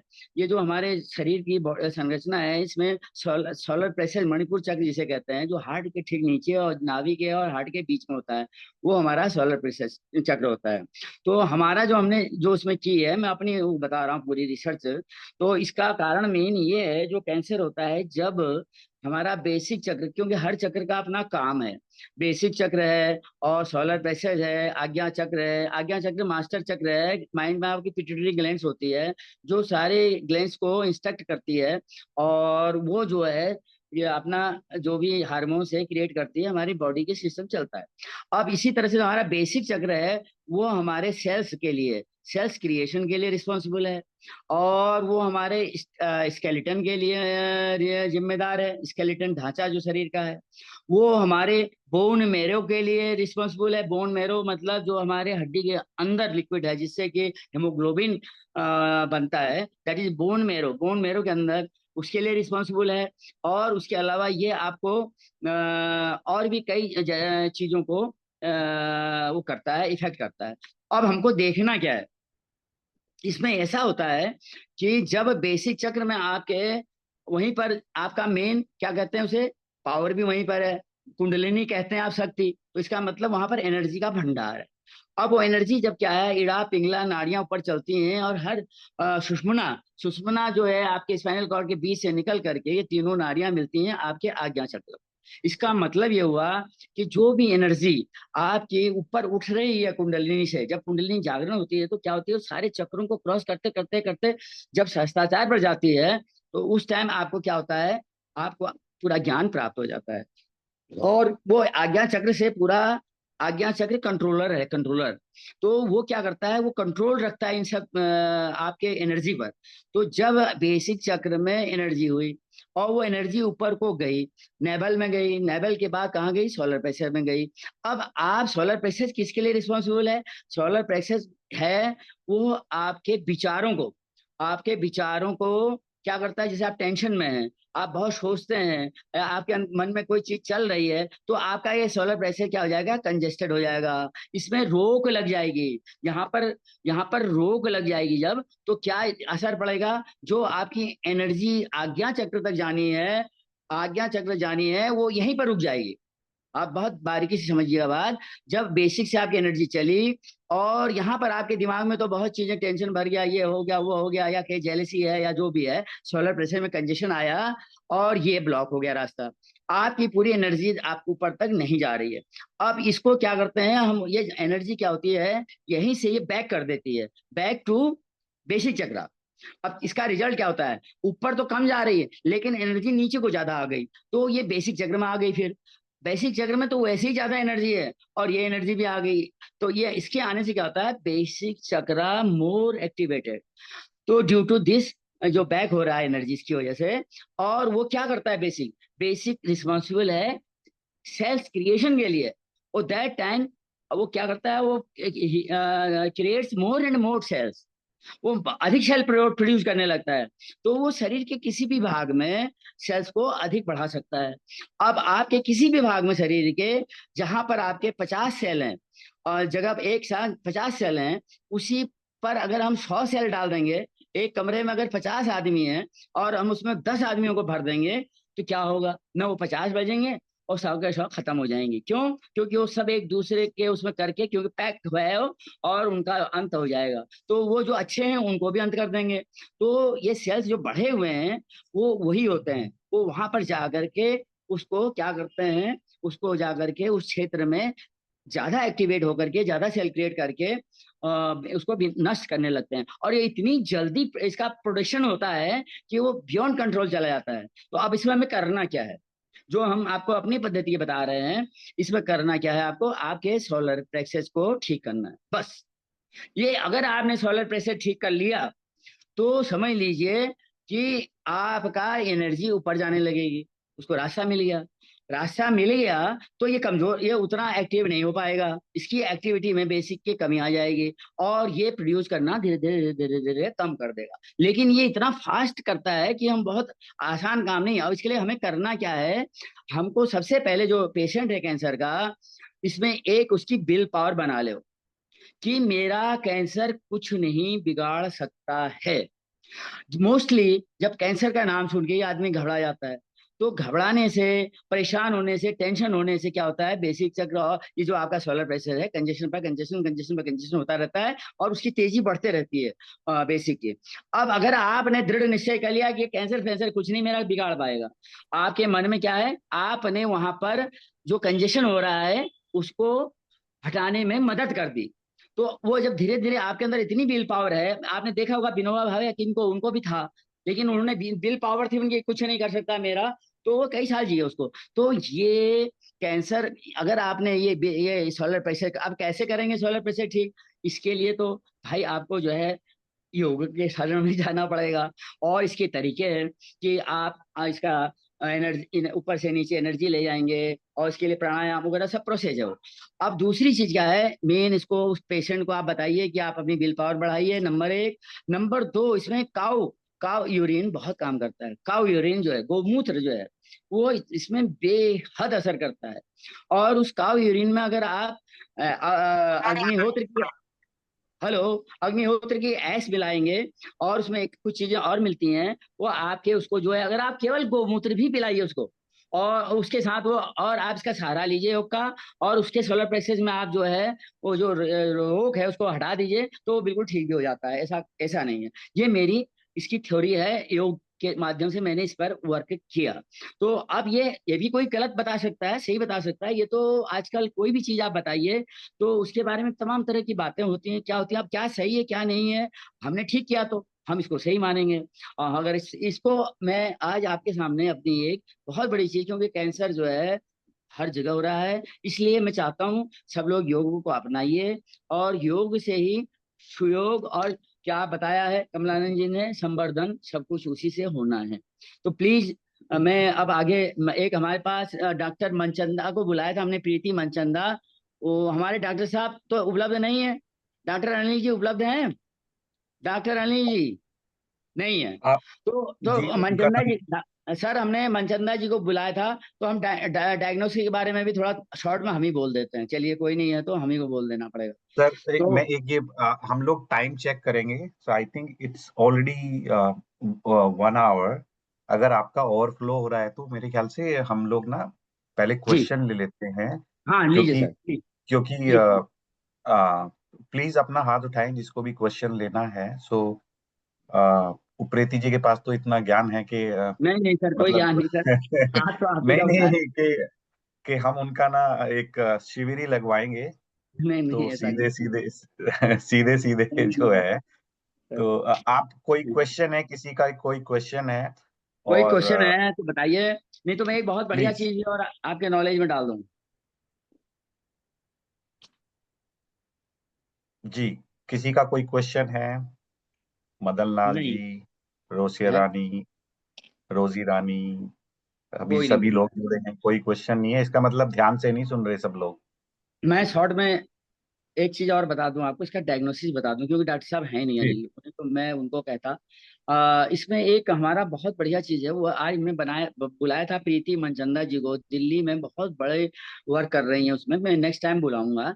आइरिडोलॉजी इसमें है। एक आइरिडोलॉजी का मीन्स होता है आंखों के पुतलियों, आइरिस के माध्यम से बीमारी को डायग्नोस करना। इस पे एक खास चीज है, तो मैं इस पर आपको, इसी से रिलेटेड है, मैं आपको इसलिए बता रहा हूँ। तो क्या होता है कि आइरिस जो है वो व्यक्ति के स्वास्थ्य के बारे में जानकारी दे देती है पूरी। और हेलो, सुमेर जी, सुमेर जी आप म्यूट कर लीजिए प्लीज। अगर आपको क्वेश्चन है तो पूछिए। हाँ जी उप्रेती जी, मैं एक एक आग्रह करना चाहूंगा कि आप मुझे जी। शायद उनका नंबर अगर पिंग भी कर दें आप मुझे फोन पे, तो मैं डॉक्टर साहब से जुड़ के पूछ लेता हूँ, नहीं तो उनको धन्यवाद अलग से दे देते हैं। अच्छा, तो मैं अभी बताऊं जस्ट जी अनिल राम जी का राम बताइए। जी, number. am I Ram Ram. audible? Yes we can hear you. Okay okay Perfect. Okay, nice nice nice. हमारे सामने प्रीति चंद मनचंदा जी आ गई, ओ बहुत बढ़िया हुआ। मैं बोलने जा रहा था, आप आ गई। और सब लोग बहुत ध्यान से सुनिएगा, ये बहुत इंपॉर्टेंट चीज मैं आपके सामने ये बता रही हूँ, बहुत रिक्वेस्ट की है मैंने इनसे। प्लीज प्रीति जी बोलिए, आप आइरिडोलॉजी के बारे में बताइए प्लीज। जी जी, मैं आपको दिख रही हूँ। If I'm because I'm not able to we relocate can this. या we You can can see hear me. You. Perfect, we perfect, can we perfect. Can. ये iris analysis is a science जिसके बारे में भी प्रीति जी बता रहे थे। मैं ना बहुत छोटे में प्रिसाइज करके आपको एक वर्ड बोलती हूँ, आइरिडोलॉजी।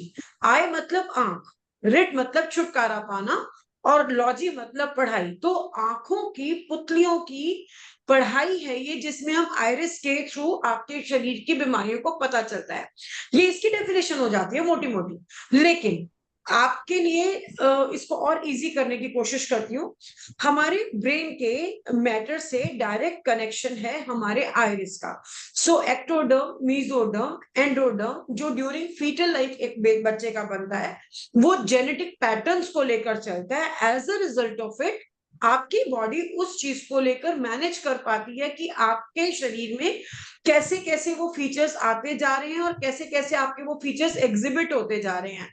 फॉर एग्जाम्पल, अगर कोई पेशेंट है जिनको समझिए जॉइंट पेन्स हैं, सो एक जनरेशन जिसमें कि रात को दाल खाने की आदत थी, उनका लिवर फॉल्टी हुआ।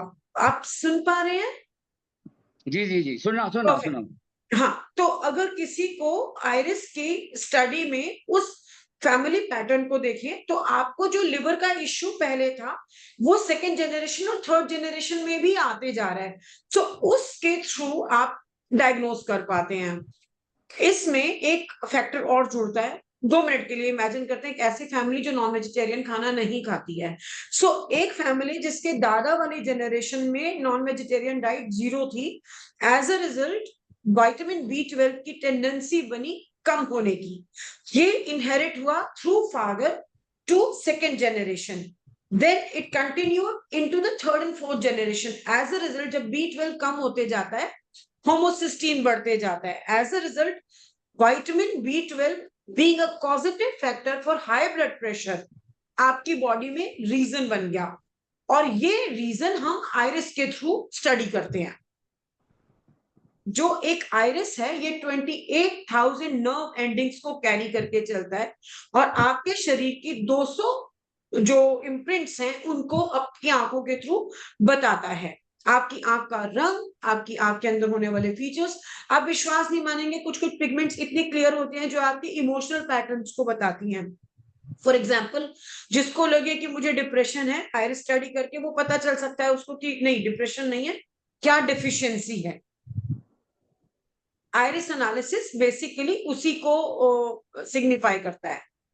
जी, आप कुछ पूछना चाह रहे हो, कुछ जानना चाह रहे हो इसके बारे में? और हाँ, मैं मनचंदा जी, आप एक बात बता दीजिए, हमारे अमेरिका से जो यूएसए से जुड़े हुए हैं, इनको प्लीज भी इनकी मदर को ब्लड प्रेशर के बारे में कुछ पता जानकारी दे दीजिए। उनको बीपी का प्रॉब्लम है, तो ये जानना चाह रहे हैं, तो आप कुछ ऐसे मदद कर सकती हैं, बताइए।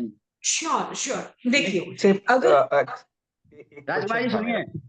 मेरा। नहीं ये no, to understand better myself, it's IRIT, radio yes, immunotherapy. It is iridology. Can you spell it for me? Yes, IRI G IRIDOLOGY. Okay, thank you. And this science is from Ayurveda. To be very honest, the details are from Charak Samhita. The 7th chapter of Charak Samhita states about Netra Sansthanam, जिसमें ये study है पूरी। Due to the lack of devices, like cameras नहीं होते थे, to carry a picture was not an easy task. आप light में अगर किसी की आंख को कंटिन्यूअसली देखते रहेंगे तो it will not be easy for that particular individual to hold that vision for a longer time. It is painful at the end of a day. So एक devices was one of the common factor. And the other thing is obviously उस time पर इतनी hindrances थी, पर्दा था, ये सब चीजें प्रमोट हुई नहीं। लेकिन अभी it is doing really good. To be very honest, I've got almost 10,000 nerve iris analysis in my own pocket. So I've been listed on Asia Book of Records for the same, having the maximum iris analysis records in my gallery. तो ये अब धीरे धीरे हम 2 minute के लिए वापस आते हैं, डिविएट नहीं करते, वापस आते हैं हाई ब्लड प्रेशर पे। अगर किसी पेशेंट को पर्टिकुलरली रीनल रीजन में एक्यूमुलेशन मिलती है, डिपोजिशंस मिलते हैं, लक्यूनास मिलते हैं, then only we'll be able to figure it out कि उस इंसान को ACE enzyme, homocysteine, B12, water retention, lymphatic congestion, क्या रीजन है उनके हाई ब्लड प्रेशर होने का। इफ इन केस आप में से किसी के लिए भी पॉसिबल हो तो मैं अपने चैट में इस चैट में डॉक्टर साहब जी प्लीज जी जी प्लीज। एक अभी हमारे वो कह रहे हैं कि थोड़ा हिंदी बोल देंगे तो अच्छा है। जी जी जी जी, आई वुड अप्रिशिएट। हाँ जी, हाँ जी, बिल्कुल बिल्कुल। मैंने अपना नंबर उसमें डाला है चैट में। ऐसा इसलिए क्योंकि यूट्यूब पे अपनी आंख की फोटो लेना एक पॉसिबल है। अगर आप में से कोई अपनी आंख मुझे शेयर करना चाहे और उसके बारे में कुछ जानकारी लेना चाहे, तो आप मेरे इस नंबर पे मुझे व्हाट्सएप पे कम्युनिकेट कर सकते हैं, आप मुझसे बात कर सकते हैं, कोई दिक्कत नहीं है। जब हम आंखों की पिक्चर लेते हैं तो उसमें होने वाले निशान, आपके रेडियल फरोज, आपके कंट्रैक्शन फरोज, आपके पिगमेंट, आपके लेक्यूनास, ये वो निशान है जिनको हम पढ़ के किसी भी इंसान के जेनेटिक पैटर्न को बता सकते हैं। फॉर एग्जाम्पल, मैं इसको एक एग्जाम्पल से समझाने की कोशिश करती हूँ कि समझिए एक परिवार है जिसके 6 मेंबर हैं और 6 के 6 डायबिटिक हैं। मुझे चिंता यह है कि मेरी आने वाली जनरेशन में डायबिटीज नहीं हो, तो मैं आइरिस एनालिसिस की फोटो लेती हूँ। उसमें अब यहाँ पे 3 केस हैं। पहला केस, मुझे एक पेशेंट मिला जिसकी आंखों में सल्फर ज्यादा था, तो मैंने उस इंसान की बॉडी में एनिमल प्रोटीन जाना बंद करा दिया, चाहे वो दूध, चाहे वो दही, चाहे वो लस्सी, चाहे वो घी, चाहे वो बटर, मैंने बंद करा दिया। तो उसका शुगर लेवल 100% नीचे आने लगेगा, क्योंकि उसको सल्फर एक्यूमुलेशन थी।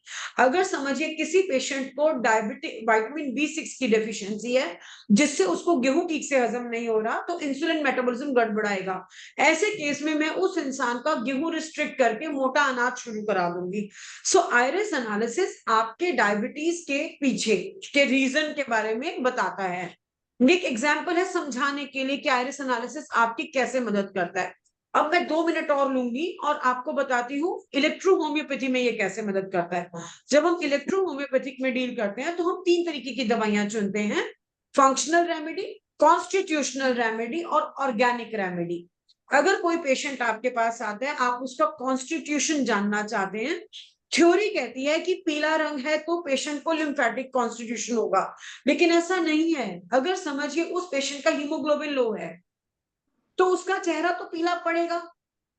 ऐसे में उसको लिम्फेटिक कॉन्स्टिट्यूशन कैसे कह सकती हूँ? संभव है उसकी बॉडी में विटामिन C की डेफिशिएंसी हो, इसीलिए सब कुछ हो रहा हो। तो कॉन्स्टिट्यूशन पहचानने का एक साइंटिफिक तरीका है आयरिडोलॉजी, जो इलेक्ट्रो होम्योपैथ्स के लिए बहुत कामयाब चीज है। दूसरी चीज फंक्शनल रेमेडी। अगर उस इंसान के, जिनका मैं अभी हीमोग्लोबिन की बात कर रही हूँ, उस इंसान के बॉडी में वाटर रिटेंशन ज्यादा हो गई, तो मुझे उस इंसान को वाटर रिटेंशन ठीक करने के लिए, उसके शरीर में लिम्फ को ठीक करने के लिए L1 यूज करनी पड़ेगी। तो मैंने कॉन्स्टिट्यूशनल रेमेडी के साथ फंक्शनल रेमेडी चुनी है। अब उस पेशेंट के अंदर संभव ही नहीं है कि ऑर्गन का इन्वॉल्वमेंट नहीं मिले। लिवर का मिल रहा है, पैनक्रियास का मिल रहा है, स्प्लीन का मिल रहा है, या कुछ भी, जो भी आपको उस इंडिविजुअल की बॉडी में मिला। छोड़िए सारी बात, अगर एक्स पिगमेंट मिल गई तो थायराइड इन्वॉल्वमेंट है, तो आप थायराइड के लिए दवाई चुनेंगे। सो इलेक्ट्रो होम्योपैथ्स के लिए आयरिडोलॉजी एक ऐसा सिद्धांत है जो उनको दवाई की पहचान करने में एक साइंटिफिक प्लेटफॉर्म देता है। आप फंक्शनल रेमेडी चुनिए, आप ऑर्गेनिक रेमेडी चुनिए, आप कॉन्स्टिट्यूशनल रेमेडी चुनिए, और अपने पेशेंट को पूरी तरह से कलेक्टिवली ठीक कीजिए। अगर किसी इंसान में कोई बीमारी आई है, तो वो बीमारी अपने बाकी के असर भी दिखाएगी। समझिए कमजोरी छोड़ रही है, समझिए नींद को डिस्टर्ब कर रही है, समझिए मसल्स डिस्टर्ब कर रही है, या अगर कोई पुरानी चीज थी उसी को उसने जोड़ दिया। तो ऐसे टाइम पर आपको एक ऐसी चीज जो साइंटिफिक लेवल पे आपको मदद कर रही है, पेशेंट को कन्विंस करने में मदद करेगा। ये एक बहुत आसान तरीका है अपने पेशेंट की जमीनी हकीकत समझने में, कि उसको क्या खाना चाहिए, क्या नहीं खाना चाहिए। अभी जैसे हम इलेक्ट्रो होम्योपैथी में हम इमोशनल आयरिडोलॉजी नहीं करते, लेकिन इमोशनल आयरिडोलॉजी एक आयरिडोलॉजी का पार्ट है। ऐसे में अगर समझिए किसी पेशेंट को फीवर भी है और उसको एक ऐसा फर्रो मिला जो फियर ऑफ फ्यूचर पे आता है, फोबिया फ्यूचर का है, तो ऐसे में मैं उसके लिए F1 चुनूंगी, क्योंकि उसमें एकोनिटम नेपलस है। एकोनिटम नेपलस एक ऐसी मेडिसिन है जो आपको फीवर भी उतारती है और इमोशनल बैगेज को भी कवर करने में मदद करती है। सो ऐसे मेडिसिन का सिलेक्शन करना मुझे लगता है ज्यादा आसान रहेगा। मतलब मैं कंटिन्यूअसली बोल रही थी in order to save time and to, मतलब मैं चाहती आपको ज्यादा बोल के बता सकूं। जी जी, ये बहुत आपको अच्छा। कुछ अजीब लगा हो, बुरा लगा हो, तो नहीं नहीं उसके लिए नहीं सॉरी। आपको नहीं कुछ नहीं पूछना हो तो मुझे बहुत अच्छा लगेगा। नहीं, आप ये बताइए, बच्चा को ये भी प्रश्न पूछा है कि कोई बच्चा नशे का वो है आदि, तो उसके लिए कोई इसमें कुछ उसके लिए किया जा सकता है बिल्कुल है, नशे की? बिल्कुल है, बिल्कुल है। जी बताएं। अगर उस बच्चे को नशे हाँ की वजह से हुआ है तो उसको सल्फर डिपोजिशन मिलेगा जो आइरिस में दिखेगा। और ऐसे जी। में हमारी अपनी होम्योपैथी, इलेक्ट्रो होम्योपैथिक मेडिसिन में S1, वर्म 2 और YE बहुत अच्छा काम करती है। वाह मैं वाह। पर्सनली जी। मैं पर्सनली ऐसे में S10, F1 और वर्मीफ्यूग का 200 डिल्यूशन भी देती हूँ जी। बहुत और ये अच्छा, मदद बहुत करता है जी। जी जी जी। मैं आपका नंबर सबको दे दूंगा, और आप ने बहुत अच्छी तरह, थोड़ा सा हम ये जानना चाहेंगे, मैं आपसे थोड़ा सा जानना चाहूंगा कि ऐसे बताइए ना, हम लोग तो एक तरह से लेमैन है, तो आप तो बहुत इस क्षेत्र में मैं आपको बड़ी दिनों से ढूंढ ढांड करके मैंने कहा आपकी बात होनी चाहिए। देखिए, एक मैं ये कह रहा हूँ, जैसे आइरिस की बाहरी परिधि पर जब अगर सफेद वृत्त दिखता है, सर्कुलर दिखता है, तो हम कह सकते हैं कि ये कोलेस्ट्रॉल का है। कुछ इस तरह से लोगों को कुछ टिप्स बता दीजिए ना, तो ताकि समझ में आए। तो अगर अगर किसी तरीके से आप मेरी आंख देख पाए 2 मिनट के लिए, तो मेरी आंखों में चारों तरफ एक व्हाइट कलर का रिंग है। और मैं हाँ मानती थी कि ये स्पेशल लोगों में होता है, लेकिन ऐसा नहीं है। ये हाँ वॉक लिम्बल गर्डल करके एक साइन होता है, ये वो है। और इसका हाँ। मतलब है ऐसे पेशेंट को ऑस्टियोपीनिया होगा, इनको ओ। कैल्शियम की कमी होगी। तो करेक्ट ऐसे में करेक्ट। बहुत जरूरी है कि रोज के रोज आप ऐसे पेशेंट को, चाहे तो रागी, चाहे तो तिल, चाहे तो अखरोट, चाहे तो अंजीर, चाहे तो कमल ककड़ी, चाहे तो कटहल, ऐसा उसकी डाइट में रेगुलरली ऐड कराएं, ताकि वो तो डॉक्टर रोज साहब, कुछ ऐसा ले सके। हाँ डॉक्टर साहब, इसमें ये कोलेस्ट्रॉल का नहीं है साइन, कोलेस्ट्रॉल का? कटहल नहीं, देखिए यहाँ छोटी सी भ्रांति है। क्या हाँ भ्रांति है? कि जो हाँ व्हाइट कलर की रिंग दिख रही है ना, अगर ये हाँ क्लाउडी व्हाइट है तो ये हाँ आइरिस की है। अगर वो हाँ। ब्लूइश व्हाइट है तो वो कॉर्निया की है। अच्छा अच्छा अच्छा। ठीक जो ठीक, तो कॉर्निया एक, की है वो कॉर्नियल आर्कस है। अच्छा अच्छा अच्छा। ठीक ठीक ठीक है, बिल्कुल सही कहा आपने। अच्छा, और एक क्वेश्चन मैं और जानना चाहूंगा कि आइरिस की परिधि में चारों ओर जो मोतियों की माला जैसी दिखती है और सफेद या क्रीम रंग के धब्बे बनते हैं, तो इसका मतलब हमारा सुस्त लिम्फेटिक सिस्टम प्रॉब्लम में है जी, या लेकिन ये टोफाई कहलाते हैं, बिल्कुल सही कह रहे हैं आप। कह रहे हैं लेकिन ना? ये टोफाई कहलाते हैं। हाँ जी। और थोड़ा मैं अपनी अपनी जिज्ञासा ठीक कर रहा हूँ, you are a master of this subject. तो और आप दूसरा, पूछिए। मैं आपसे एक चीज और पूछ रहा हूँ। सामान्य, अगर सामान्य से आइरिस बढ़ गई है, सामान्य आइरिस के बजाय आइरिस बढ़ गई है, तो क्या ये एड्रिनल प्रॉब्लम को बताता है? एड्रिनल। प्यूपिल बढ़ेगा, आइरिस नहीं बढ़ेगा। हाँ, प्यूपिल बढ़ेगा। अच्छा, इसका मतलब आइरिस नहीं, प्यूपिल बढ़ेगा, तब जाके एड्रिनल की प्रॉब्लम उसे आएगी। करेक्ट करेक्ट करेक्ट, बहुत धन्यवाद। अच्छा, एक क्वेश्चन और पूछता हूँ। एक आंख का छोटा सा सफेद। रोको, 1 सेकेंड के लिए, सिर्फ एक हाँ सेकेंड के लिए। अगर प्यूपिल बढ़ेगा तो कॉलरेट सिकुड़ेगा। अगर जी कॉलरेट सिकुड़ेगा तो ऐसे लोग बाहर बाकी लोगों पे ट्रस्ट करने में तकलीफ होगी उनको। जी ऐसे जी जी लोगों को ट्रस्ट इश्यूज होंगे। सो खाली जी एड्रीनल नहीं होगा, जी जी। अच्छा। उनको साइकियाट्रिक प्रॉब्लम भी साथ में जुड़ेंगी। ओह, ओके ओके ओके। आप अपना सवाल पूछे। बिल्कुल, आंख आंख का सफेद भाग, स्क्लेरा स्क्लेरा में जो बारीक लाल रक्त वाहिकाएं दिखाई देती है ना, वो एक बात बताइए, उसमें एलर्जी का है, एलर्जी सिम्टम है, या ब्लड प्रेशर का प्रॉब्लम है, या क्या और कोई है? इसे स्क्लेरोलॉजी कहते हैं, और इसमें आपकी उन लाइनों की पैटर्न से पता चलता है कि वो लिवर से हैं, कि वो थायराइड से हैं, कि वो टाइफॉइड से, सॉरी ये पैंक्रियास से हैं। पर ये जी स्क्लेरा में जो रक्त वाहिनी आपको दिख रही हैं, जो ब्लड वेसल्स आपको दिख रही हैं, ये जी इनकी शेप, इनका साइज और इनके चलने का तरीका बताता है। जी जी ये जी। ब्लड प्रेशर में तो है, संभव है, जी लेकिन जी। डायबिटिक अगर पेशेंट है और उसको ब्लड प्रेशर हाई है तो पैनक्रियाज वाली लाइन दिखाएगा, फिर वो ब्लड प्रेशर की लाइन नहीं दिखाएगा। ओके ओके ओके ओके, बहुत बढ़िया, आपने बहुत बढ़िया जान गया। मैंने कहा मौके से मिली है तो मैं अपना थोड़ा ताजा कर लूं अपनी याददाश्त मुझे को। मुझे बहुत खुशी ज्ञान है सच ज्ञान में। लेने में कोई हर्ज नहीं है, ज्ञान जी लेने बिल्कुल में कोई बिल्कुल हर्ज बिल्कुल। नहीं। अच्छा, एक एक और डॉक्टर साहब क्वेश्चन लास्ट है कि जो बी जैसे उसके आँख के आरिस के बाहर जो हमारा शरीर का पोर्शन है, जी उसमें जी जी हमें हमें रेडिशनेस आ जाती है, बहुत जरूर reddishness, that is the cause of the blood blood pressure, जो रेडिशनेस आ जाती है। और जी। दो बातें, एक एक हनी कॉम्ब बनता है, एक हनी कॉम्ब बनता है, और एक रेडिशनेस आ जाती है। तो what is the difference between दो थिंग्स, एंड इनमें बीमारियां डायग्नोस कैसे क्या होगा? हनीकॉम्ब तब बनेगा जब आपके आइरिस में ऑक्सीजन बाइंडिंग कैपेसिटी कम हो जाएगी, ओके अदरवाइज ओके, हनीकॉम्ब नहीं बनेगा जी। अच्छा अच्छा, बहुत बढ़िया। और जो ब्लड प्रेशर का क्या शो करेगा, बीपी जिसको है? दोबारा बोले, मैं सुन नहीं पाई। मैं ये कह रहा हूँ कि आंख में जो सफेद पार्ट है, श्वेत पार्ट है, जो सेलेरा जो है, उसमें अगर लाली आ जाती है, लाली आ जाती है और बड़ा गाढ़ा डार्क लाल दिखता है ना बहुत सी आंखें, और या कहीं पर हनीकम दिखता है, तो पहले तो ये जी हनीकम और इस जो रेडिशनेस है, इसमें what is the difference between दो थिंग्स, और ये क्या शो करते हैं डायग्नोसिस में? इसमें ब्लड प्रेशर का भी कोई शो है, मतलब इस डायग्नोसिस में ब्लड प्रेशर होगा उसको या नहीं होगा? देखिए, बिल्कुल होगा, क्योंकि अगर हाई ब्लड प्रेशर है तो उस हाँ इंसान का एस एंजाइम जी एंजियोस्टेनिन कन्वर्टिंग एंजाइम जी जी कम होएगा तो 100% आपको ऑक्सीजन बाइंडिंग कैपेसिटी में फर्क दिखेगा, जिसकी जी वजह से जी हनीकॉम्ब लेक्यू ना हनीकॉम्ब एक पैटर्न रहेगा।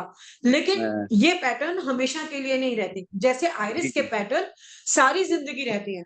आप जी 7 जी साल की उम्र में जब आइरिस बना तब से लेकर जब आप जी 60 के हैं तब तक iris does not change, iris नहीं बदलता, स्क्लेरा बदलता है। इसीलिए जी जी। आइरिस को स्क्लेरा के बजाय रिलायबल मैटर माना जाता है। अच्छा, एक और पूछ सकता हूँ? आप बहुत परेशान बिल्कुल कर रहा हूँ पूछिए, आपको। हाँ, एक नहीं, और बिल्कुल पूछ मैं रहा हूँ। उप्रेती जी, मैं लीनियर ये सर, मैं सर एक मिनट सर, उप्रेती मैं जी, अपनी शंका कर लूँ, मैं एक सेकंड बस।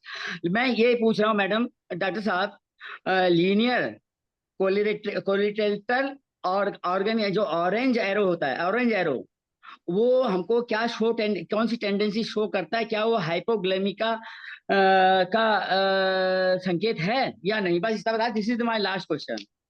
नहीं नहीं नहीं, वो हाइपोग्लाइसीमिया का संकेत नहीं है, लेकिन हाँ, वो इंसुलिन मेटाबॉलिज्म का संकेत है। ओके ओके, आप सॉरी, मैंने आपको बहुत परेशान कर दिया, धन्यवाद। और मैं इसलिए परेशान किया कि लोग भी समझें कि कहाँ पर कितना इसके अंदर है, इसलिए पूछा मैंने, इसलिए नहीं पूछा कि मैं। Thank you very much. और किस आप राज नहीं, आप मुझे पूछिए अच्छा लगा राजकुमार आपका जवाब देकर। जी, आप कुछ पूछ रहे मैं थे राजीव जी। मैं ये बोल रहा था कि ये समय आपने हमें बहुत कम दिया है, तो उप्रेती जी और बाकी लोगों से मैं चाहूंगा कि मैंने तो पहली बार ही सुना है कि हमारे जो इलेक्ट्रो होम्योपैथी में एक अ, ऐसा भी है जिससे जिससे आयरिडोलॉजी, जी, आइरिडोलॉजी, करेक्ट, बिल्कुल सही। आयरिडोलॉजी, तो मतलब जी I am so amazed, I can not say that, से इसलिए मैं खड़ा हो गया। I just wanted to give you standing ovation. अरे, अरे तो आई एम सो हमें ऑनर्ड, आपका आई एम सो ऑनर्ड। तो हमें राजकुमार आपका राजकुमार जी, सुनिए सुनिए सुनिए, इनके पास समय नहीं है बहुत, इनको हम ये आप इनका नंबर लीजिए, सबको दीजिए, सबको दीजिए, और नहीं। इनको फिर दोबारा एक सेशन पूरा बुलाएंगे, और पूरा इस सेशन में अगर इनसे रिक्वेस्ट करेंगे कि हमें सब चीजें जानकारी दें। ठीक है सर? मैं जी एक जी, छोटी सी रिक्वेस्ट करती हूँ। एक मेरा मैंने छोटा सा अभी क्वेश्चन था। मैंने अभी एक YouTube का लिंक शेयर किया है, आप सब उस जी चैट में से उसे कॉपी कर लीजिए बेशक प्लीज। ये एक हाँ, पॉडकास्ट का लिंक है, मेरा अभी पीछे पॉडकास्ट हुआ था, तो आप जी जी उसे सुने, आप देखें, और आपको जो उससे सुनने के बाद अगर मेरी तरफ से बोली गई बातों में कुछ कमी लगे या कुछ आपके मन में सवाल उठे, आई वुड बी हैप्पी, मैं आपकी मदद करना चाहूंगी। अगर आप कुछ जानना चाहें तो आप इसे सुन सकते हैं, ये मैंने जी लिंक आपको भी शेयर किया है उसमें, जी। चैट हिस्ट्री और में। और आप आपसे नॉलेज लेने के लिए आई वुड रिक्वेस्ट कि हम सबको तैयार रहना पड़ेगा, तो इसके बारे में सब लोग अपना रिसर्च करें, पहले जी ग्राउंड जी जी। वर्क करें, पहले पढ़ें। टीचर से सीखने से फिस- पहले आप अपनी तैयारी करें। तो मेरा यही निवेदन रहेगा कि जो उन्होंने यूट्यूब किया है सब लोग जाएं इसके जी थ्रू। तो अभी मेरे ख्याल से हम लोग प्रीति मनचंदा जी, ये सही नाम है आपका? जी, प्रीति जी, मंजंदा, राइट। तो प्रीति मंता जी का बहुत बहुत धन्यवाद करते हैं। किसी का क्वेश्चन है हम ले लेते हैं, क्योंकि हम ऑलरेडी ओवर टाइम चल रहे हैं अभी, एंड वी अच्छा, don't want it to Rajeev continue. Rajeev आप होस्ट कर रहे हो क्या? नहीं नहीं, जी अरे मैं नमस्कार हेल्प जी, नमस्कार नमस्कार। हाँ, प्रणाम Yes, प्रणाम हाँ, प्रणाम। आप राजीव जी, yes, Rajiv and ji, double E. आपको कुछ कहना है? राजीव जी, नहीं, मैं तो मैं होस्ट नहीं कर रहा था, मैं तो आई मैं वाज मैं जस्ट बता हेल्प। मैं सर, मैं बेसिक बता, बेसिक प्लीज डिफरेंस। प्लीज एक क्वेश्चन प्लीज। था मैडम से, यदि थोड़ा टाइम दें। हाँ हाँ, वो आप उनका नंबर दे देंगे, आप उनसे आप बात कर सकते हैं, यू कैन ठीक आस्क एनी क्वेश्चन, ओके? ठीक ठीक है सर, आप, ठीक है। हाँ, हम दे देंगे, नो प्रॉब्लम। आप डॉक्टर साहब, डॉक्टर हाँ साहब, हाँ हाँ जी हाँ जी। आप जी डॉक्टर जी साहब कहाँ गए हैं? डॉक्टर साहब तो दिखाई नहीं दे रही जी सामने। जी जी कहिए। प्लीज आपको मेरा बहुत बहुत धन्यवाद, और हमारे ऊपर कृपा बनाए रखिए। और राम जी, आपने अपना बहुमूल्य समय निकाल करके मैंने आपसे कहा आप आई, इसके लिए मैं आपको तहे दिल से शुक्रिया अदा करता हूँ। फिर ऐसा मिलेंगे। अरे कुछ नहीं जी। बस सबका काम बनना चाहिए, हम सब एक ही फील्ड के हैं जी। Yes yes yes, that's right, okay. परिवार बहुत एक ही अच्छा होना लगा, चाहिए बहुत अच्छा लगा, धन्यवाद। जी। ठीक और जी, जी, मैंने थैंक अपना यू। नंबर छोड़ दिया है चैट में। उप्रेती जी, हाँ मैं भाई उप्रेती जी, हाँ हाँ सर, उप्रेती साहब, हाँ सर, हाँ हाँ जी, सर, प्रणाम प्रणाम हाँ सर, प्रणाम प्रणाम प्रणाम सर। आप सभी को। अभी तो मैं इसमें अतिथि हो गया हूँ, मैं तो असल में क्या है पूरा हाँ बोले वर्धा सर, में और बोले, अभी बोले सर। महाराष्ट्र के प्रोफेसर जंगलों साहब, में घूम रहा हूँ। प्रोफेसर सर साहब मेरा बोलिए। भी नमस्कार आपको। नमस्कार नमस्कार मैम, मैंने हो सकता हाँ सभी को, सभा को नमस्ते, और ये डॉक्टर साहब को बहुत बहुत धन्यवाद, नमस्कार। आप आए हैं और प्रीति जी अच्छा टैलेंट ढूंढ के ला रहे हैं, that's something very good. So मैं तो आज ऐसे ही एज ए विजिटर मैंने ज्वाइन कर लिया है। It's nice, I was out of touch with this program for last so many days. जी तो जी, वर्धा एंड महाराष्ट्र विजिट, तो उसका हम एक रिपोर्ट ग्रुप के सम्मुख पेश करेंगे। मुझे प्रसन्नता है कि हमारी अनुपस्थिति में प्रोग्राम उप्रेती सर और अभी भी बाकी हमारे साथ चला रहे हैं। और राजीव को तो मैंने इससे पूछा कि राजीव आप भी यदि होस्ट बन जाओगे ना तो मजे आ जाएंगे, क्या बढ़िया आपकी बात है। चाहिए। नहीं, मैं तो तो होस्ट इसलिए बन रहा हूँ कि फर्स्ट वन ना जी, उप्रेती जी एंड हाँ हाँ होस्टिंग भी स्टेट कर वन। रहे हैं, और उप्रेती हाँ, जी जो आप भी अवेलेबल नहीं है, उप्रेती जी होस्ट भी कर रहे हैं, वो मल्टीपल कर रहे हैं। मैं सोचा मैं उनको हेल्प कर दूं। अब वो खुद को तो वेरी धन्यवाद गुड दे वेरी नहीं गुड पाएंगे, वेरी तो गुड। नहीं नहीं, मैं एक दो दिन ऐसा है उप्रेती सर और हम मिलके तय करेंगे कि भैया, बस हम सभी तय करेंगे कि वो राजीव को भी 2-3 होस्टिंग कराएं, थोड़ा उनका अभ्यास करवा दें होस्टिंग के। Well well well well, fantastic fantastic, it's all going well, I am really very dilated. और कोई ज्यादा बात डांट। नहीं है। ओके हाँ सर, कर अब देना। समय हो गया है। हम चाहते हैं राजकुमार जी आप ही धन्यवाद दे दीजिए, आप दे ही रहे हैं, सबको धन्यवाद दे दीजिए, आप थैंक दे दीजिए प्रोफेसर हाँ जी साहब हाँ जी प्लीज। प्रोफेसर जी, साहब हाँ हाँ अभी प्लीज कुछ धन्यवाद मिनट दीजिए। वेट करेंगे। जी no, दे it's दिया। a pleasure to, it's always a pleasure to come back to this beautiful program. I'm thankful to Dr. Preeti. We are thankful to Dr. Preeti चंदा जी, और एक और जो आपने दूसरे साथी बुलाए थे। अनिल जी, मैं और आप, हाँ अनिल अनिल जी, जी, मैं प्रोग्राम में देरी से ज्वाइन कर पाया, उसके लिए मैं क्षमाव्रती, but thanks to everyone for this beautiful program. और इनफैक्ट मेरी थैंक यू लाइन सर। रहती है जो कि मैं रिपीट कर देता हूँ कि ये सुंदर कार्यक्रम देश और पूरे विश्व में इंडिविजुअली और कलेक्टिवली कोई भी कुछ अच्छा काम कर रहे हो तो ये उप्रेती जी, संजय शर्मा और अभिषेक जी और हम सभी, हमें से कई इनफैक्ट होस्ट बन चुके हैं। We bring it to you for the benefit not just of the person की उनका काम चाहता है स्प्रेड करे, but for the whole of humanity. हम सीखते हैं और इसको एक प्लेटफॉर्म से इस कार्य को आगे बढ़ाते हैं, मिलजुल के बड़ा नेटवर्क बनता है। देश में अच्छाई अच्छाई और बहुत अच्छाई, जैसे कमलानंद जी की भाषा यूज करो, वो बढ़ेगी, ज़्यादा अच्छाई अच्छाई फैलेगी। So wonderful, and it has been thank great you, to thank you. welcome you here for this beautiful program. Tomorrow we see each other again with another struggle, another story at 8:10. फिलहाल कल हम तो सवेरे अपने, साथ मेरा 7 बजे programme है सर। अच्छा जी 7 गुरु जी, बजे, जी गुरु जी, 7 बजे। जी sir sir sir, wonderful wonderful. कल 7 बजे है और 8:10 को तो रात्रि में प्रत्येक दिन सुंदर कार्यक्रम चलता ही है। आप सबका स्वागत रहेगा। थैंक एक यू, नई थैंक कहानी, नई स्टोरी, नए स्ट्रगल, नए साथी। Sir thank you very much for joining. Thank you sir. प्रणाम, नमस्कार, ओवर टू यू प्रीति नमस्कार सर जी, फॉर नमस्कार, फाइनल क्लोजर। नमस्कार, जी सर, नमस्कार जी डॉक्टर राम साहब, राम नमस्कार। Ram. Thank you. Thank you. Okay, सभी को मेरा प्रणाम। आगे फिर करेंगे। Okay, thank you. Bye bye, bye bye. जी जी, सभी को प्रणाम, सभी के प्रति हमारा अनुग्रह है। हाय, अच्छा, थैंक यू वेरी मच, नमस्कार, प्रणाम, good night, take care, best नमस्कार, विशेस। नमस्कार।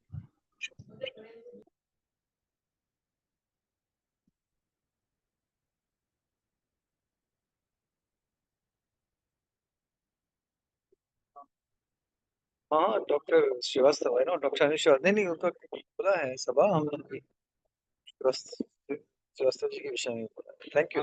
रोजी, हाय रोजी, तो बहुत आना चाह रही थी प्रोग्राम में यहाँ वर्धा में, नहीं नहीं, रोजी और बहुत सारे साथी नहीं आ पाए, और मैं उसकी तारीख अनाउंस करने वाला हूँ। नवंबर में 5-7 से लेके 15-16 तक एक कार्यक्रम रहेगा, फिर बहुत बड़ा कार्यक्रम, एक सुपर हीलिंग का कार्यक्रम है।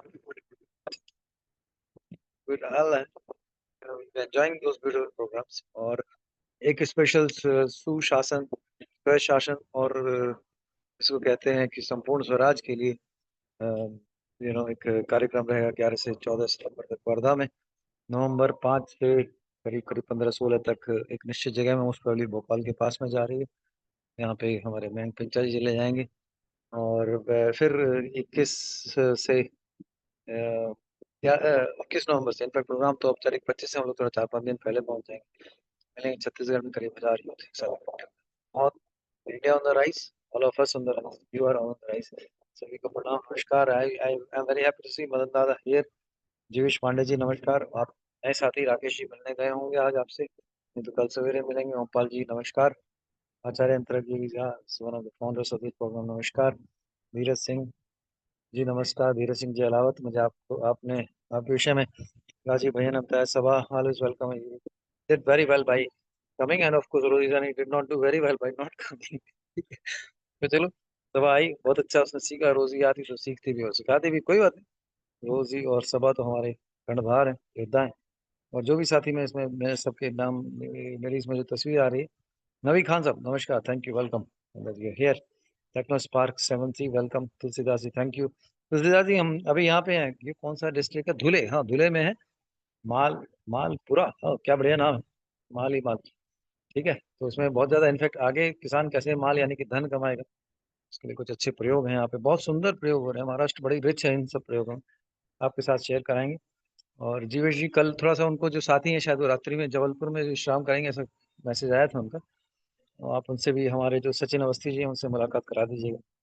तो बहुत सुंदर, बहुत सुंदर। पूरे देश भर में एक नई अग्नि प्रज्वलित हो रही है। बहुत सारे हजारों साथी, 100 साथी गए थे लेकिन हजारों साथी फोन कर रहे हैं हमारे, जो प्रकाश जी दूसरे साथियों को। मैं तो थोड़ा विजिट में हूँ, कम कॉल्स ले पा रहा हूँ। आप में से कुछ साथी की कॉल्स थी, पर काफी उत्साह है। मेरे मन में तो दुख और कष्ट था कि शायद वर्धा को मतलब ठीक से मैनेज इन द सेंस कि भाई सबको बोलने का अवसर नहीं दे पा रहे थे, क्योंकि इतना साथी इतनी बात दिल की मोदी जी की तरह मन की बात शेयर करना चाहते, वो तो नहीं कर पा रहे थे। तो मुझे लगा कोई साथी नाराज होंगे, कस्टमर कुछ लोग भूल गए। पॉजिटिव पॉजिटिव पॉजिटिव, भाई कमल जी की भाषा बोल रहा हूँ, पॉजिटिव पॉजिटिव पॉजिटिव से बिल्डअप करते हुए काम बढ़ना है। तो अगले 2-3 महीने में व्यापक प्रोग्राम है देश भर में, विभिन्न जगहों में, और ये सब रचनात्मक है। क्योंकि आंदोलन जिंदाबाद, मुर्दाबाद, कंस्ट्रक्शन कंस्ट्रक्शन रचनात्मक। बहुत सुंदर, बहुत सुंदर। I am really very delighted, I am always very happy to come to this programme. बहुत सुंदर। जयराम जी की खुदा हाफिज, नमस्कार, प्रणाम, good night, take care, see you with another story, another struggle, another beauty.